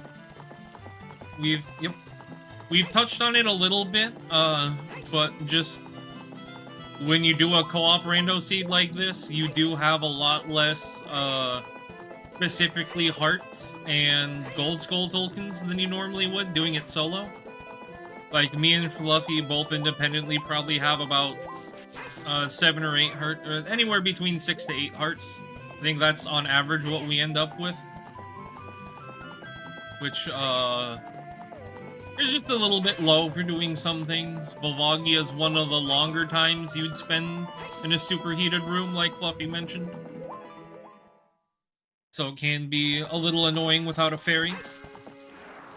Or just enough hearts, the tunic, etc. Did you get the nighttime skulls in Gerudo Valley, Fluff? Yes, in Gerudo Valley. That's why I got to go to the restroom, because I had to wait anyway.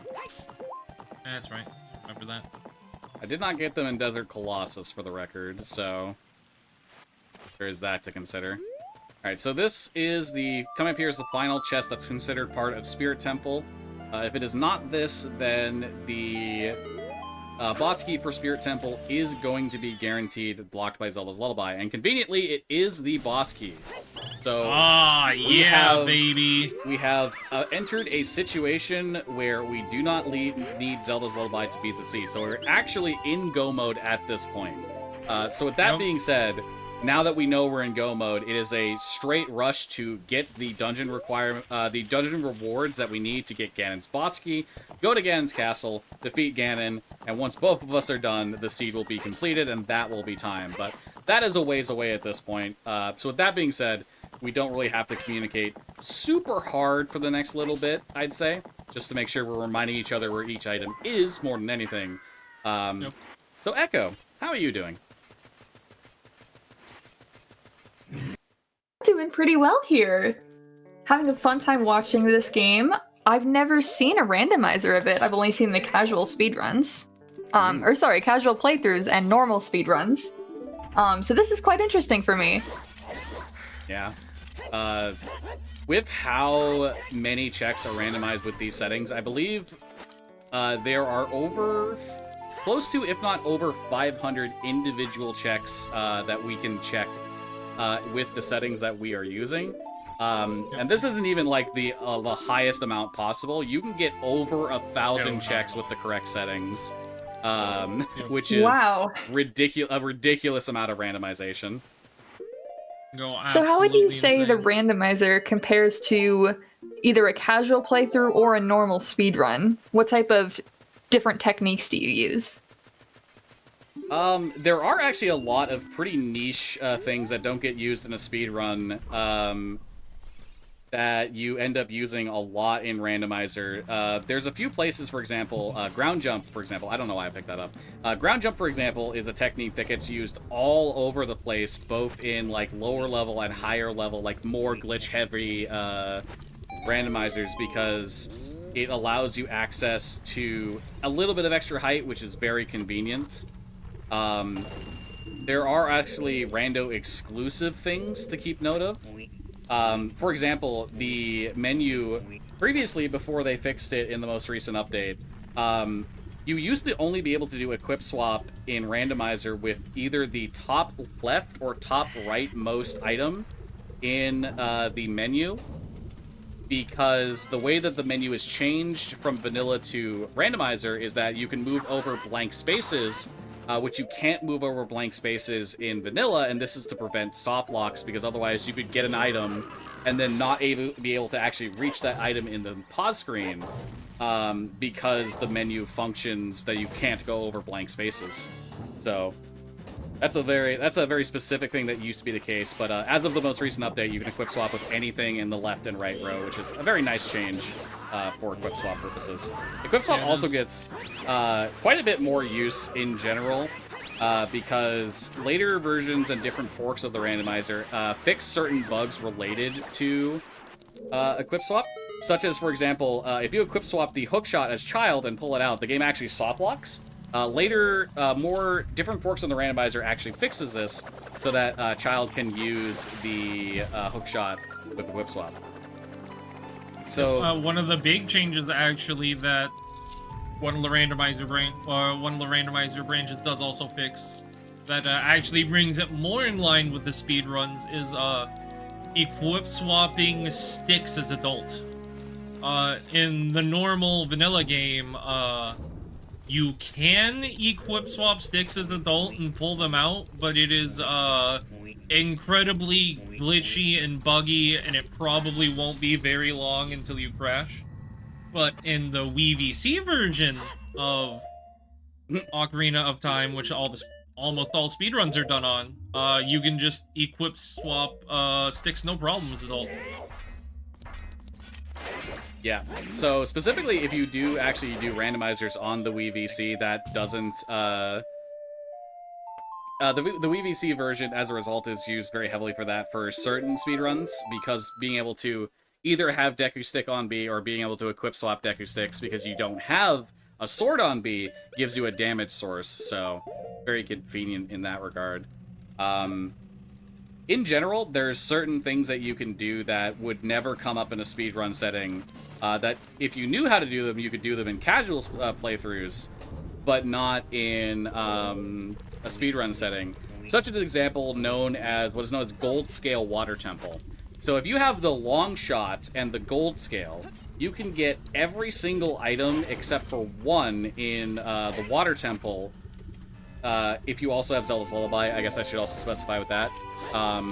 And you can ignore basically every expected use of the Iron Boots to get items in the dungeon as a result of it.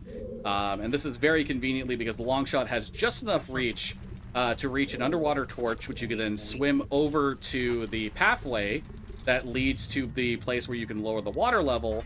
And Gold Scale allows you to reach most other parts of the dungeon and get the items that are there otherwise. So that's something that can come up in Randomizer, for example, that wouldn't come up in a speedrun because you just get the Iron Boots anyway. It's faster. You need to get them for 100% anyway, for example.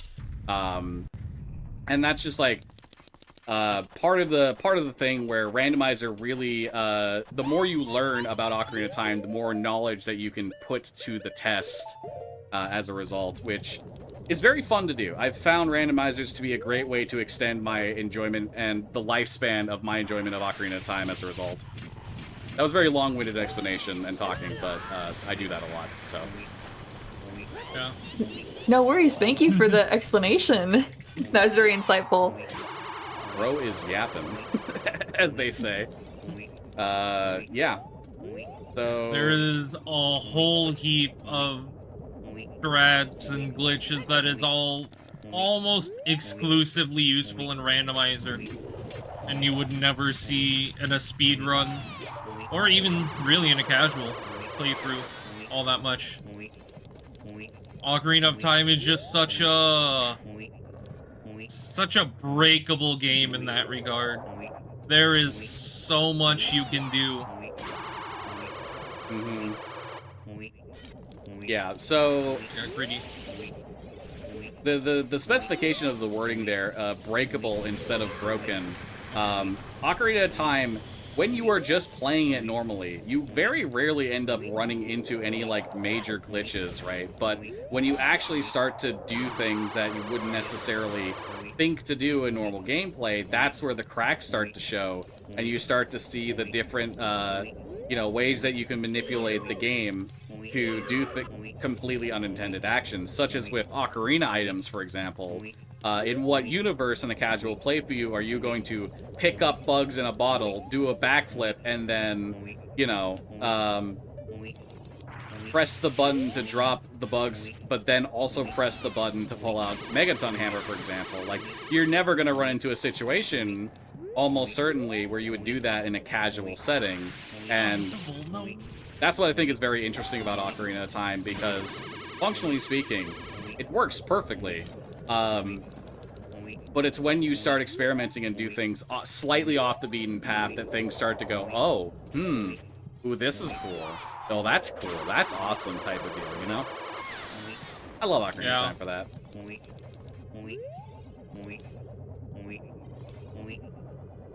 Hey. So I have 1, 2, 3, 4, 5. I have 5 of my 7 dungeon rewards. I'm currently going through Forest Temple to get my 6th, at which point I will be visiting Jabu for my last one.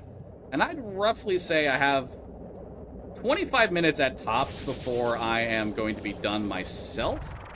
So, for those of you who are watching, there is a Pepsi Man run that starts off tomorrow morning, and there is a donation incentive for cutscene %, which the host, Echo, can tell you more about. Oh, absolutely. So, Pepsi Man is quite the fun game, but if you want to see all the story behind it, all the lore, we gotta try for cutscene % here. And now there is only $25 left to meet that incentive for Pepsi Man. We have to meet that before the start of the run, so either tonight or very early tomorrow morning, in order to meet that Pepsi Man cutscene %. And if you would like to donate, you can type !donate in chat to get our link to directly donate to Go Rescue Pet Adoption Center. And make sure to tell all your friends as well. Tell them to join the stream, hang out with us, have some fun. Yeah, absolutely. So what are you at right now? Dungeon War Ice came in. I've just gotten my 4th. I just picked up the key ring for Fire Temple, got the 4th. Need to go grab magic, and then the only thing that's really gonna take me too long is just getting back to Spirit Temple and getting that boss key. Yeah, that's gonna otherwise make sense. I probably won't be too much further behind you. I need to come back into Fire Temple, get the magic. Isn't too far up, thankfully. It's the compass chest. It's kind of really far up. It's like I wouldn't call that too far up. I mean, it is just before you go up to the Megaton Hammer, so I guess it does prevent you from having to go to the other like side room where Pierre is, but yeah. Awesome weeps. Unfortunately. Oh. Now they're gone. Good low heart sound effect, but I do not want to get knocked off the ledge by those keys.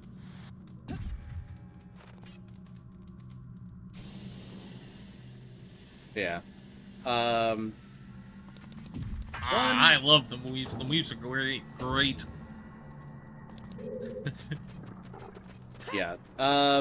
So something that's mentioned of it is quality of life. Randomizer does have a significant amount of quality of life to just speed things along. Otherwise, you know, you don't realize until you go back to it if you've been playing Randomizer a lot how cutscene dense Ocarina of Time actually is. And with very rare exceptions, the vast majority of cutscenes in the game can be skipped. And if they're not skipped, the cutscenes are usually shortened as much as they possibly can be. For example, all of the boss cutscenes when a boss is first activated, with very rare exceptions like Phantom Ganon, you can't actually skip their opening cutscenes. However, a flag is set so that going into the boss room for the first time is treated as a refight, which can shorten the amount of time that the cutscene is spent active. So that's a quality of life feature that you can do. I am going to do... What do I have to do? This way. Okay. Yep. So, the However, boss there's key. also some cutscenes that are actually useful. A couple in particular, there is a cutscene that would normally play in Fire Temple when you first go over to the room the boss room is in. Darunia would drop in and talk to you. And the very specific position you end up after that cutscene is... Oh, compass chest, not the map chest. Yes. That's the map chest. Yeah. Okay, now I understand. Yeah, that's a little far. That's a little far. I figured them up in my head. I figured you were making that mistake, but I didn't know for certain. Sure So. did. We have that cutscene. The positioning you start from there is used for a setup to actually skip the Fire Temple boss key.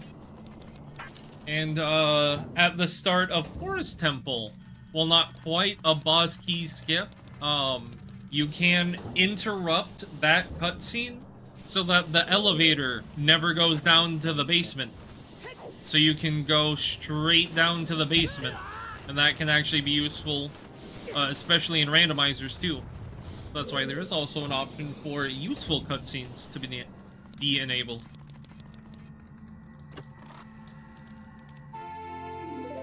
Alright, so I am fighting Phantom Ganon right now, as Kman mentioned before. Sometimes the reflections, like, you know, the tennis match goes on forever, but with the use of ISG, with very, very rare exceptions, Phantom Ganon basically just can't hit us at all. And it's going to take 3 hits from the sword being active to take out Phantom Ganon. Phantom Ganon is down. That is dungeon reward number 6 for me. And I only need 1 more, which is Jabu. Jabu is bottom of the well. Cool. Awesome. We love to see it. I'm back in Deku Tree, which I did not beat before because I was not quite prepared to defeat Volvagia. But now I am. Got the nice Goron tunic. This nice, very bright red Goron tunic. Oh, I should mention the boss of Spirit Temple was Goma. The Goma heart reward is Nocturne. Nice. So you can probably go get that before you do bottom of the well for Jabu, just to make teleporting to bottom of the well much quicker. Yeah. All right. Oh, I was not supposed to jump slash there. So this would be a great way to show off how, you know, it's how easy it is with equip swapping Bunny Hood and having that extra speed. And hover boots can make getting over to the boss room in Jabu like completely trivial. All you have to do is hit the switch to open up to the next room, and then you are in the room that is the penultimate room before the boss, or is it the ultimate room? What's the terminology?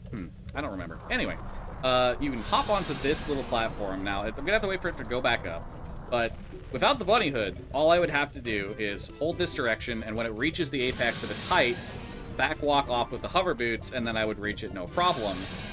With bunny hood and the hover boots, you don't even have to be on this elevator. You can actually just, from over here, walk the full distance over to this gap here, and completely ignore the need to go through the dungeon the intended way, drop the extra platform to reach here that you would as a child.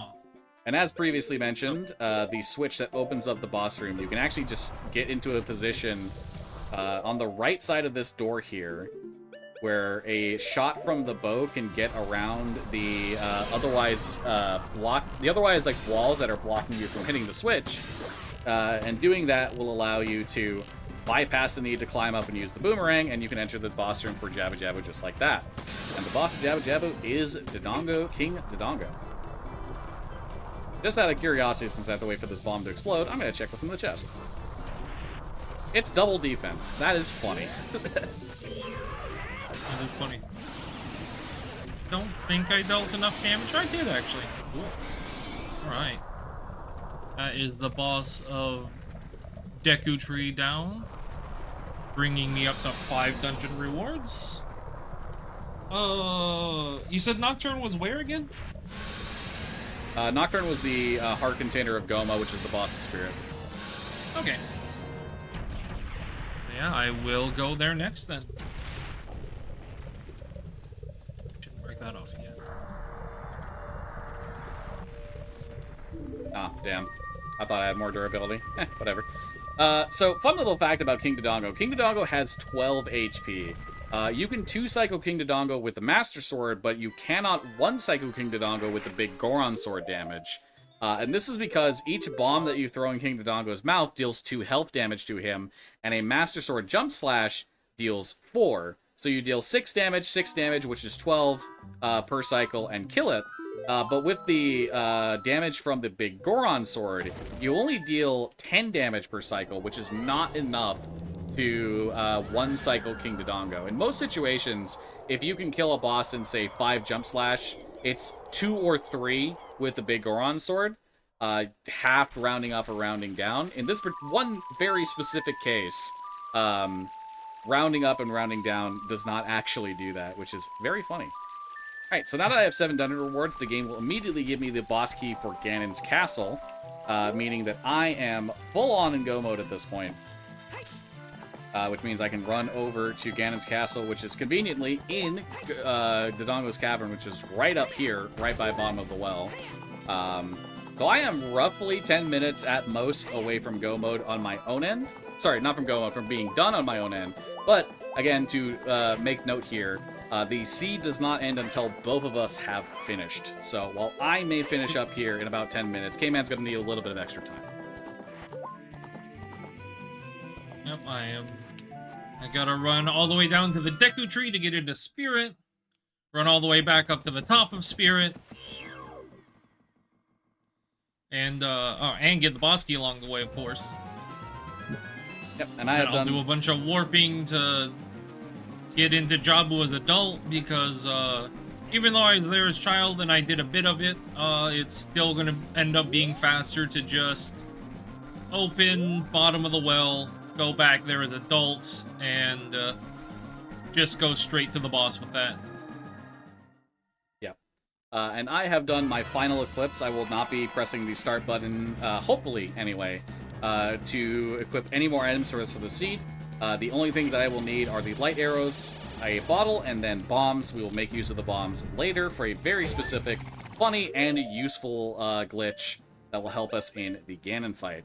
For then, we have one more room of these 2 Iron Knuckles. If you have the big Goron Sword, you can actually take out both of these Iron Knuckles by getting behind them and doing power crouch stabs before they get a chance to attack you. For safety, though, even though with double defense, I am just going to hit them one at a time, because we have plenty of time before our 4-hour estimate would be up in this situation, so... Playing it safe. No reason to rush it right now. A very funny Zelda's Lullaby seed again, after we mentioned not having... Yeah, that is crazy. Very funny that we got it again after you mentioned that we didn't have to do it one time in one of our practice seeds. Yeah. Alright. So, fun little fact coming up here. In Randomizer, if you do not have the Ganon's Castle Trials enabled, Ganondorf will give you a hint telling you where the light arrows are. So if we did not have them here, we'd be able to get a hint from him that, oh yeah, no, they're in Dodongo's Cavern, and the boss of Dodongo's Cavern was Baronade, which the boss of bosses in boss entrance randomizer count for the dungeon that they are in, not the dungeon they are originally from. So, fun little fact to note there. All right. So we're going to store a jump slash damage here. We're going to wait for Ganondorf to pull out his hand from the sky to shoot a beam at us. Then we're going to use the bottle. Nope, I messed it up. Hold up. I'm going to avoid that little shockwave there. We're going to do another shockwave here because I messed up. So we're going to try this again. This time, hopefully with some better timing. Okay, so we're going to hop on the platform, throw out the bottle, which has a ridiculously long active hitbox for attacking Ganondorf. Now we're going to try and time our crouch stabs here. I messed it up. Ideally, if we get the crouch stab timing right, we can one-cycle Ganondorf. Did not get it right, so I'm going to have to do a second volley here. And as you can see there, yeah, the hitbox of the bottles is huge and super long-lasting, so very easy to get a reflect of the lightning bolts from Ganondorf on that. And that is Ganondorf down. We are coming up now on the final fight. This is where I'm going to be making use of those bombs and do a funny little thing to keep my Master Sword. So, there's a thing you can do with bombs known as a super slide. The setup for that you can do is to drop a bomb, side hop, drop another bomb, backflip, do a drive roll, and then do a roll into the bomb while mashing the A button, which will try to pick up the bomb, and while you're holding shield, they'll also try to pick up the bomb, but the game won't let you pick up the bomb because you're holding shield. The bomb will explode, and that bomb explosion will knock you back because you're in this weird glitched state, and now it'll send you flying backwards. It's known as a super slide, and if you super slide into this cutscene before the Ganon fight and hold shield the entire way through the cutscene up until right before the end, the game tries multiple times to take the Master Sword away from you, remove it from your inventory by doing this. However, by holding shield until right after he finishes roaring here, we end up keeping the Master Sword after the cutscene, which means because the Master Sword deals 3 times the damage to Ganondorf as it does do other weapons, it allows us to very quickly take out this first cycle of Ganondorf, which I am messing up a little bit here. Which is very convenient because as much as it would be still possible to store a jump slash and then use another weapon like, say, the Megaton Hammer to do that, I think this is more fun and it is very silly. Yeah, we have to come over here, pick up the Master Sword, which is here, which wants to put it back in our inventory, but we don't have to worry about it because we already had it. But we still have to do that to progress the fight. And now, 5 more jump slashes to Ganondorf. And so Ganon here, and we will be almost done. I'm having a little bit of trouble, just a little bit of spaghetti with this fight. It can be a little bit difficult to get the angles you're looking for. All right, 1 more jump slash. This is the angle I'm looking for. There we go. So, once again, time is not coming up. We have to wait until Kman is finished, but I will be done here very briefly. When the cutscene is activated to finish here, again, words are hard, how do I use them? When the cutscene is finished here, my leg of this randomizer will be done. So here we go. I have finished at about 25:07, and now we are going to wait on Kman to finish up the seed. Yep, and I'm just coming into the boss of Spirit Temple, which I believe you said was Goma. Correct. That should be a nice, quick boss to kill. Alrighty. Alright, so, ladies and gentlemen, while we're waiting for Kman to finish up here, I'll remind you about the cutscene percent for Pepsi Man coming up tomorrow morning, and Echo can tell you more about it. Oh yeah, I certainly can. It seems like we have some Pepsi Man fans here. I am very excited because I personally have never seen the cutscenes, so I would love to be able to see them myself. If you'd like to be able to see those cutscenes for Pepsi Man as well, you can donate to our charity Go Rescue Pet Adoption Center. And this is a shelter in Hampton, Virginia, which provides a haven for homeless dogs, giving them the time, care, and love that they need to not just find any home, but the right home. And Go Rescue Pet Center is a no-kill pet center and has rescued over 2,000 dogs to date with the help of all of our wonderful donations. Alrighty. I messed up my quick kill on Goma a little bit, but Just knock it off the ceiling with the bow. Not too big of a deal. That gives me my 6th dungeon reward, and now I just have to go beat Jabu Jabu's belly. Yep. At which point, So- 7 out of 9 will be achieved for Kman, and Kman will just need to go and finish and beat Ganondorf. Yep. In the interim, though, because I am going to be sitting here for some time, because we are in go mode and the seed is beatable for us, how about I look at the spoiler log, Kman, just to see where items we didn't get were? Absolutely. Yeah. I'm curious. So first things first. Nothing can help me at this point. No Windows update. I do not want to do this right now. Go away. Zelda's That better Lullaby. Zelda's Lullaby was Water Temple Gold Skull in the River, which, fun fact, came in. You told me I couldn't do that without bow. Incorrect. I did not tell you that. I just tell you can get all the checks without bow. Correct. You could have done that one without bow. There's one more check beyond that you couldn't have. Yeah. But that Gold Skull I did not end up skipping because I misheard Kman's words. That would have been very convenient for us because it meant a bunch of other checks were available to us. But again, this was a seed that we just ended up not having to get Zelda's Lullaby for. It would have been convenient for us because it would have let us guarantee beat Water Temple. Which, speaking of, while I am thinking about it, Yeah, where was that boss key? entrance playthrough. Yeah, still a few entrances we didn't even get. Yeah. So Shadow Temple's boss was Morpha.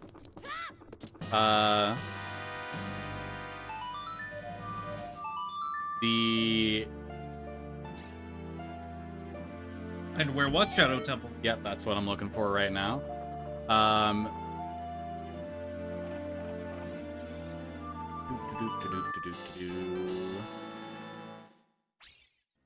Shadow Temple was in the Ice Cavern entrance. The Shadow Temple entrance itself.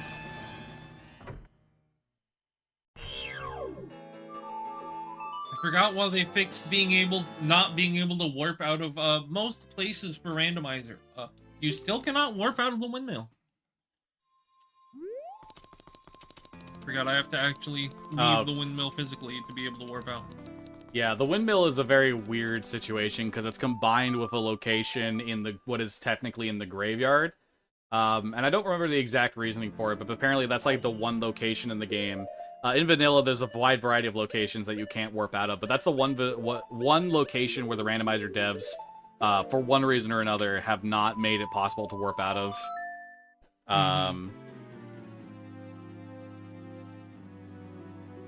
Ooh. Alright, and that was a little bit of back and forth, but still much faster than trying to just beat Jabu the intended way as a child. Much faster for me to just go drain the well as child, especially with Nocturne being right there for me to use. Just drain the well as child, come straight back to adult, and just like Fluffy did, use hover boots to head over to the boss room. Much, much faster. So Shadow Temple entrance was Gerudo Training Ground, meaning that the entrance of Jabu had to be bottom of the well, which we did not have to do this seed, very conveniently. So going back to items for a second, because again, there are a decent number of items in the seed that we did not get. Bolero would have been expected for this seed because of, Bolero would have been expected for this seed because of the Baronade being the boss of Dodongos. However, Bolero was the boss key chest in Spirit Temple, which was Zelda's Lullaby lock, so we wouldn't need Zelda's to do what the game intended us to do to beat Baronade there. Thank you, Eclipse Swap, for that. Yep. Which one of these? So Poacher's Saw we did not get. A tiny little bit precise of a shot here. Not too bad, but I do only have a few arrows. Oh my goodness. Alright, Poacher Saw was Gerudo Well, Training Grounds Stalfos Good thing chest. equip swap exists, I guess. That is a little bit of a precise shot. I just did not have very many remaining arrows, so I get to equip swap, boomerang, and climb up and hit that switch the old-fashioned. Whoopsies. Yeah. So the You can remaining... hit that with a bow, you can hit that with long shot, you can hit that with a lot of things. Yeah, so the remaining trades, the only thing that was relevant was another slingshot was on trading prescription. The rest of the adult trade items were nothing. We did have prescription. We just never even went up Ice Cavern way, just didn't really need to. Din's Fire was Shadow Temple, Gold Skull, Triple Giant Pot. So that was very deep in Shadow for Din's Fire. So fire source-wise, we were not getting Din's this seed, basically. Absolutely not. We would have almost 100% been in go mode before that happened. I would have recommended picking up double defense for the record, but I guess I forgot to remind you. Oh, yeah, I would have loved double defense also. Oh well. I just forgot. Yeah. Alright, big Goron sword. Gerudo Valley Gold Skull Small Bridge. So, the child nighttime skull in Gerudo Valley had big Goron sword, and we were not going back that way as child. Generally speaking, this is something to talk about. Generally speaking, if you can get a check as both adult and child, it is much faster to do it as adult. So, generally speaking, we stay adult for as long as possible, unless they are very specific child things that are better, or child lock specifically. So, once we went adult that last time, we basically never needed to go back to child, which is convenient.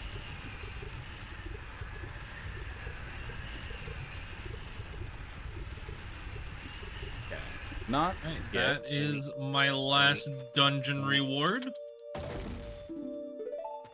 Kokiri's sword was bottom of the well, gold skull, and the like cage. Kokiri's sword you can make an important item if you have closed Deku settings active, which puts what's his name? I forget. Mido. It puts Mido in front of the entrance to Deku Tree, and you need to have both Kokiri's sword and Deku shield equipped in order to reach it. However, for these settings, I believe it is less fun to not have access to the Deku Tree that early, so don't use that. We did not get 2 more wallets. The other 2 wallets were Thawing King Zora and the Gold Skull in the Push Block room in Ice Cavern, so we weren't getting any more wallets this seed either. Nope, definitely not. Just going back and forth between our notes. Where were the other bows? Yeah. Yeah, Fortress. that's a great question. Gerudo Fortress Gold Skull top floor. So that was a nighttime skull that we could have gotten a bow from, but it was just inconvenient timing for me that I didn't want to go back for the skull. When I didn't get there at nighttime and didn't want to go back for it, so. And by the time I was there, I already had a bow. Yep. And Shadow Temple spiked I'm just walls. gonna make a quick pit stop to heal up real fast, just so I don't die on the climb up. You also need That'd be arrows, slow. but yeah. Yeah, I know, but that I can get up there. And the last bow was in Shadow Temple in the spiked walls room. It was the left chest, so. Shadow Temple being an Ice Cavern, again, not getting that bow. So we could have gotten a bow that wasn't the 30 Skull reward one, but ended up just being we got it anyway. Alright, final climb to Ganon's castle for me. The other magic meter was Shoot the Sun. So we were not getting that until we either got Longshot or beat Morpha. And if I remember correctly, Where was Longshot? Morpha was the boss of Shadow Temple, I yeah. believe. Yeah, so again, another one of those things where we're just not getting it. Yeah, where was Longshot, though? I don't think we did check that Shadow Temple, Falling Spikes, Upper Chest. So again, so Shadow Temple had a lot of things that Or could... Shadow Temple, yeah. Shadow Temple had a lot of things that could have made our lives easier, but we just didn't end up going there because it's relatively out of the way. There's a very easy... Validation chest, let's go. There's a very easy clip out of bounds that you can do in Zora's Domain as adult to get over to Zora's Fountain and subsequently. That's another reason. Zora's Fountain was barren, so we had no reason to want to go there besides the dungeons, realistically. Yeah. Yeah, but there's a very easy clip you can do out of bounds to get to Zora's Fountain and subsequently the Jabu and Ice Cavern entrances, but with Zora's Fountain being barren, there just wasn't a whole lot of incentive when we could theoretically clear the seed without it.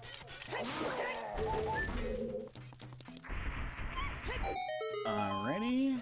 We did not get the other Ocarina. The other Ocarina was Water Temple Gold Skull behind gates, which needed Zeldas to be able to lower the water for, so that wasn't happening. Yep. That's just an annoying check to get to in general. Neighbors is not super important, but that was also in Shadow. Shadow Temple was loaded. Holy moly! All right, let me just double check here. Blue fire arrows? We found blue fire arrows actually. I did anyway. Oh, did you? Oh. Yes, blue fire arrows were Kokiri Force Gold Skull as adult. Gotcha. Didn't end up needing them, but it would have been convenient if Ice Cavern was necessary for the seed. Speaking of, just going over Shadow Temple for a second. Shadow Temple had our long shot. It had the... I forgot to get arrows. You can drop down to get them. I know, but now I have to climb up. That's unfortunate. Well, that's how it goes. Shadow Temple also had Stone of Agony, by the way. Another mistake. Nice. Yeah, Shadow Temple had Stone of Agony, Din's Fire, another bow, the hook shot, Neighbor's Love. It had so much in this seed. Yeah, it did. Alright, that embarrassing mistake aside, I'm sure I'll be doing this fight much the same way Fluffy did. Except, also getting hit, apparently, and falling down. I hate it here. I forgot to grab arrows. Now I threw off my own groove. I'm sorry, but you've thrown off the Emperor's groove.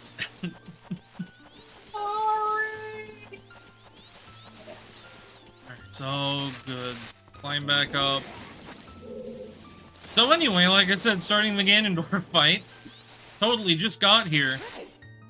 Much the same way Fluffy did. 1, 2, 3, 4. Okay, well. A little bit off there.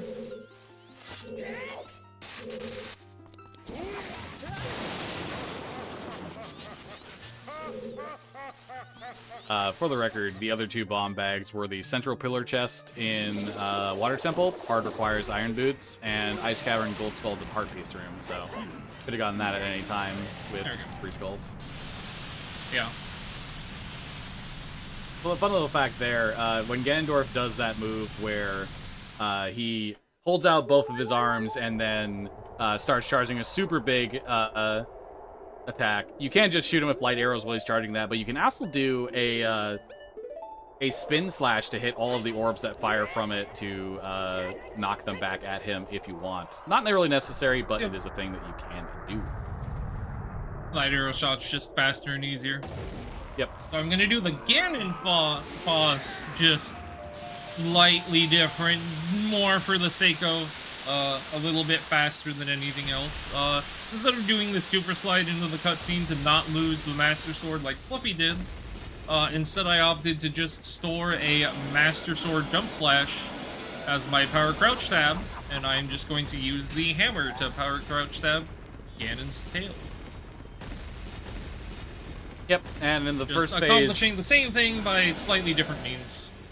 Yeah, and the tail in the first phase of the Ganon fight lowers to like a hittable position with crouch stab much faster than the second phase, and Ganondorf also turns much slowly, so it is generally a lot easier to do this strategy than doing the super slide, it can also definitely be faster. ISG is also a method that you can use here, but, you know, jump slashes and crouch stabs can be more consistent depending on the circumstance. Yep. That's done. Let him spin around. And now I'll just do exactly what Fluffy did for the rest. Just hit him with a couple of jump slashes. Nice and easy does it. And time will be coming up as soon as I enter the cutscene to shove the sword in Ganon's head. Alright, let me know when it's time.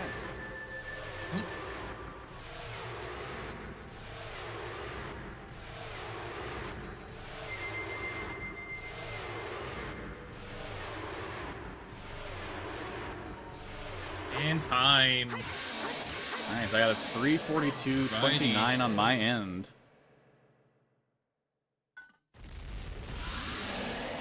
That is perfectly respectable. Yeah, a very solid 18 minutes under our estimate. I think our PB for these settings is in the 3:20 range, I believe is what we had. Yeah, that was from the scene where we got to skip Zelda's Lullaby the last time. Yeah. Was incredibly fast because of that. A little bit longer on this one. There was a lot of having to dip into dungeons to get an item while not being able to beat it to find other items. So there was a lot of back and forth travel that unfortunately we did not have magic to use for Or's Wind on. Yeah. One more thing of the spoiler log, I realized we didn't find Minuet. Minuet was in bottom of the well underwater front chest. So, again, all these dungeons that we didn't end up going to having a lot of the unique or important items in the game. So, very interesting on that front. But yeah, that is Ocarina of Time. Very large amount of settings. Again, we had dungeon entrances randomized, boss entrances randomized. We had skull tokens, shops, the Deku Scrub merchants. These songs are all randomized. The cows are randomized. A lot of other miscellaneous things all randomized. And as said, you can randomize way, way more than that. You can randomize every loading zone, decouple those loading zones. Grotto entrances. You can randomize C buttons for playing Ocarina with. Every single pot, every single permanent flag can be randomized. You can randomize the silver rupees as well into individual items or bags. There's so much that you can randomize, so you can easily tailor the Ocarina of Time randomizer to your style of randomization, to your skill level, to how long you want it to take. Yeah. So I hope you all enjoyed that. It was very fun to be able to do this. I think we nailed that personally, K-Man. I don't know about you. Yeah, I think that was pretty good. Aside from my little clown fiesta at the end. Otherwise, yeah, pretty great. Yeah. Thank you both for joining. That was a fantastic run. If you'd like to do any shout-outs, now's the time. Where can people find you? Yeah, you can find me at twitch.tv/LordFluffy. You can find me on Blue Sky at LordFluffy.bluesky.social. Not mentioning the other website, but add an X to the end of that name if you want to find me there. With that being said, I do solo Ocarina of Time randomizers a lot. I'll be doing a lot of Diddy Kong Racing randomizers for now as well while I practice for other marathons. Yeah, that's me. Hope you enjoyed. And I'm Kman. You can find me at twitch.tv/kman224. Don't stream too often. Usually stream these other randomizers when I do. Yeah, I'm basically kman224 anywhere you could want to find me. So thank you very much for having us. Perfect. And with that, that was our final run of the night. So we're going to head on to an ending screen here, and we're going to raid someone. And as a reminder, thank you all so much for joining us in day 4 of No Holidays Allowed 2024.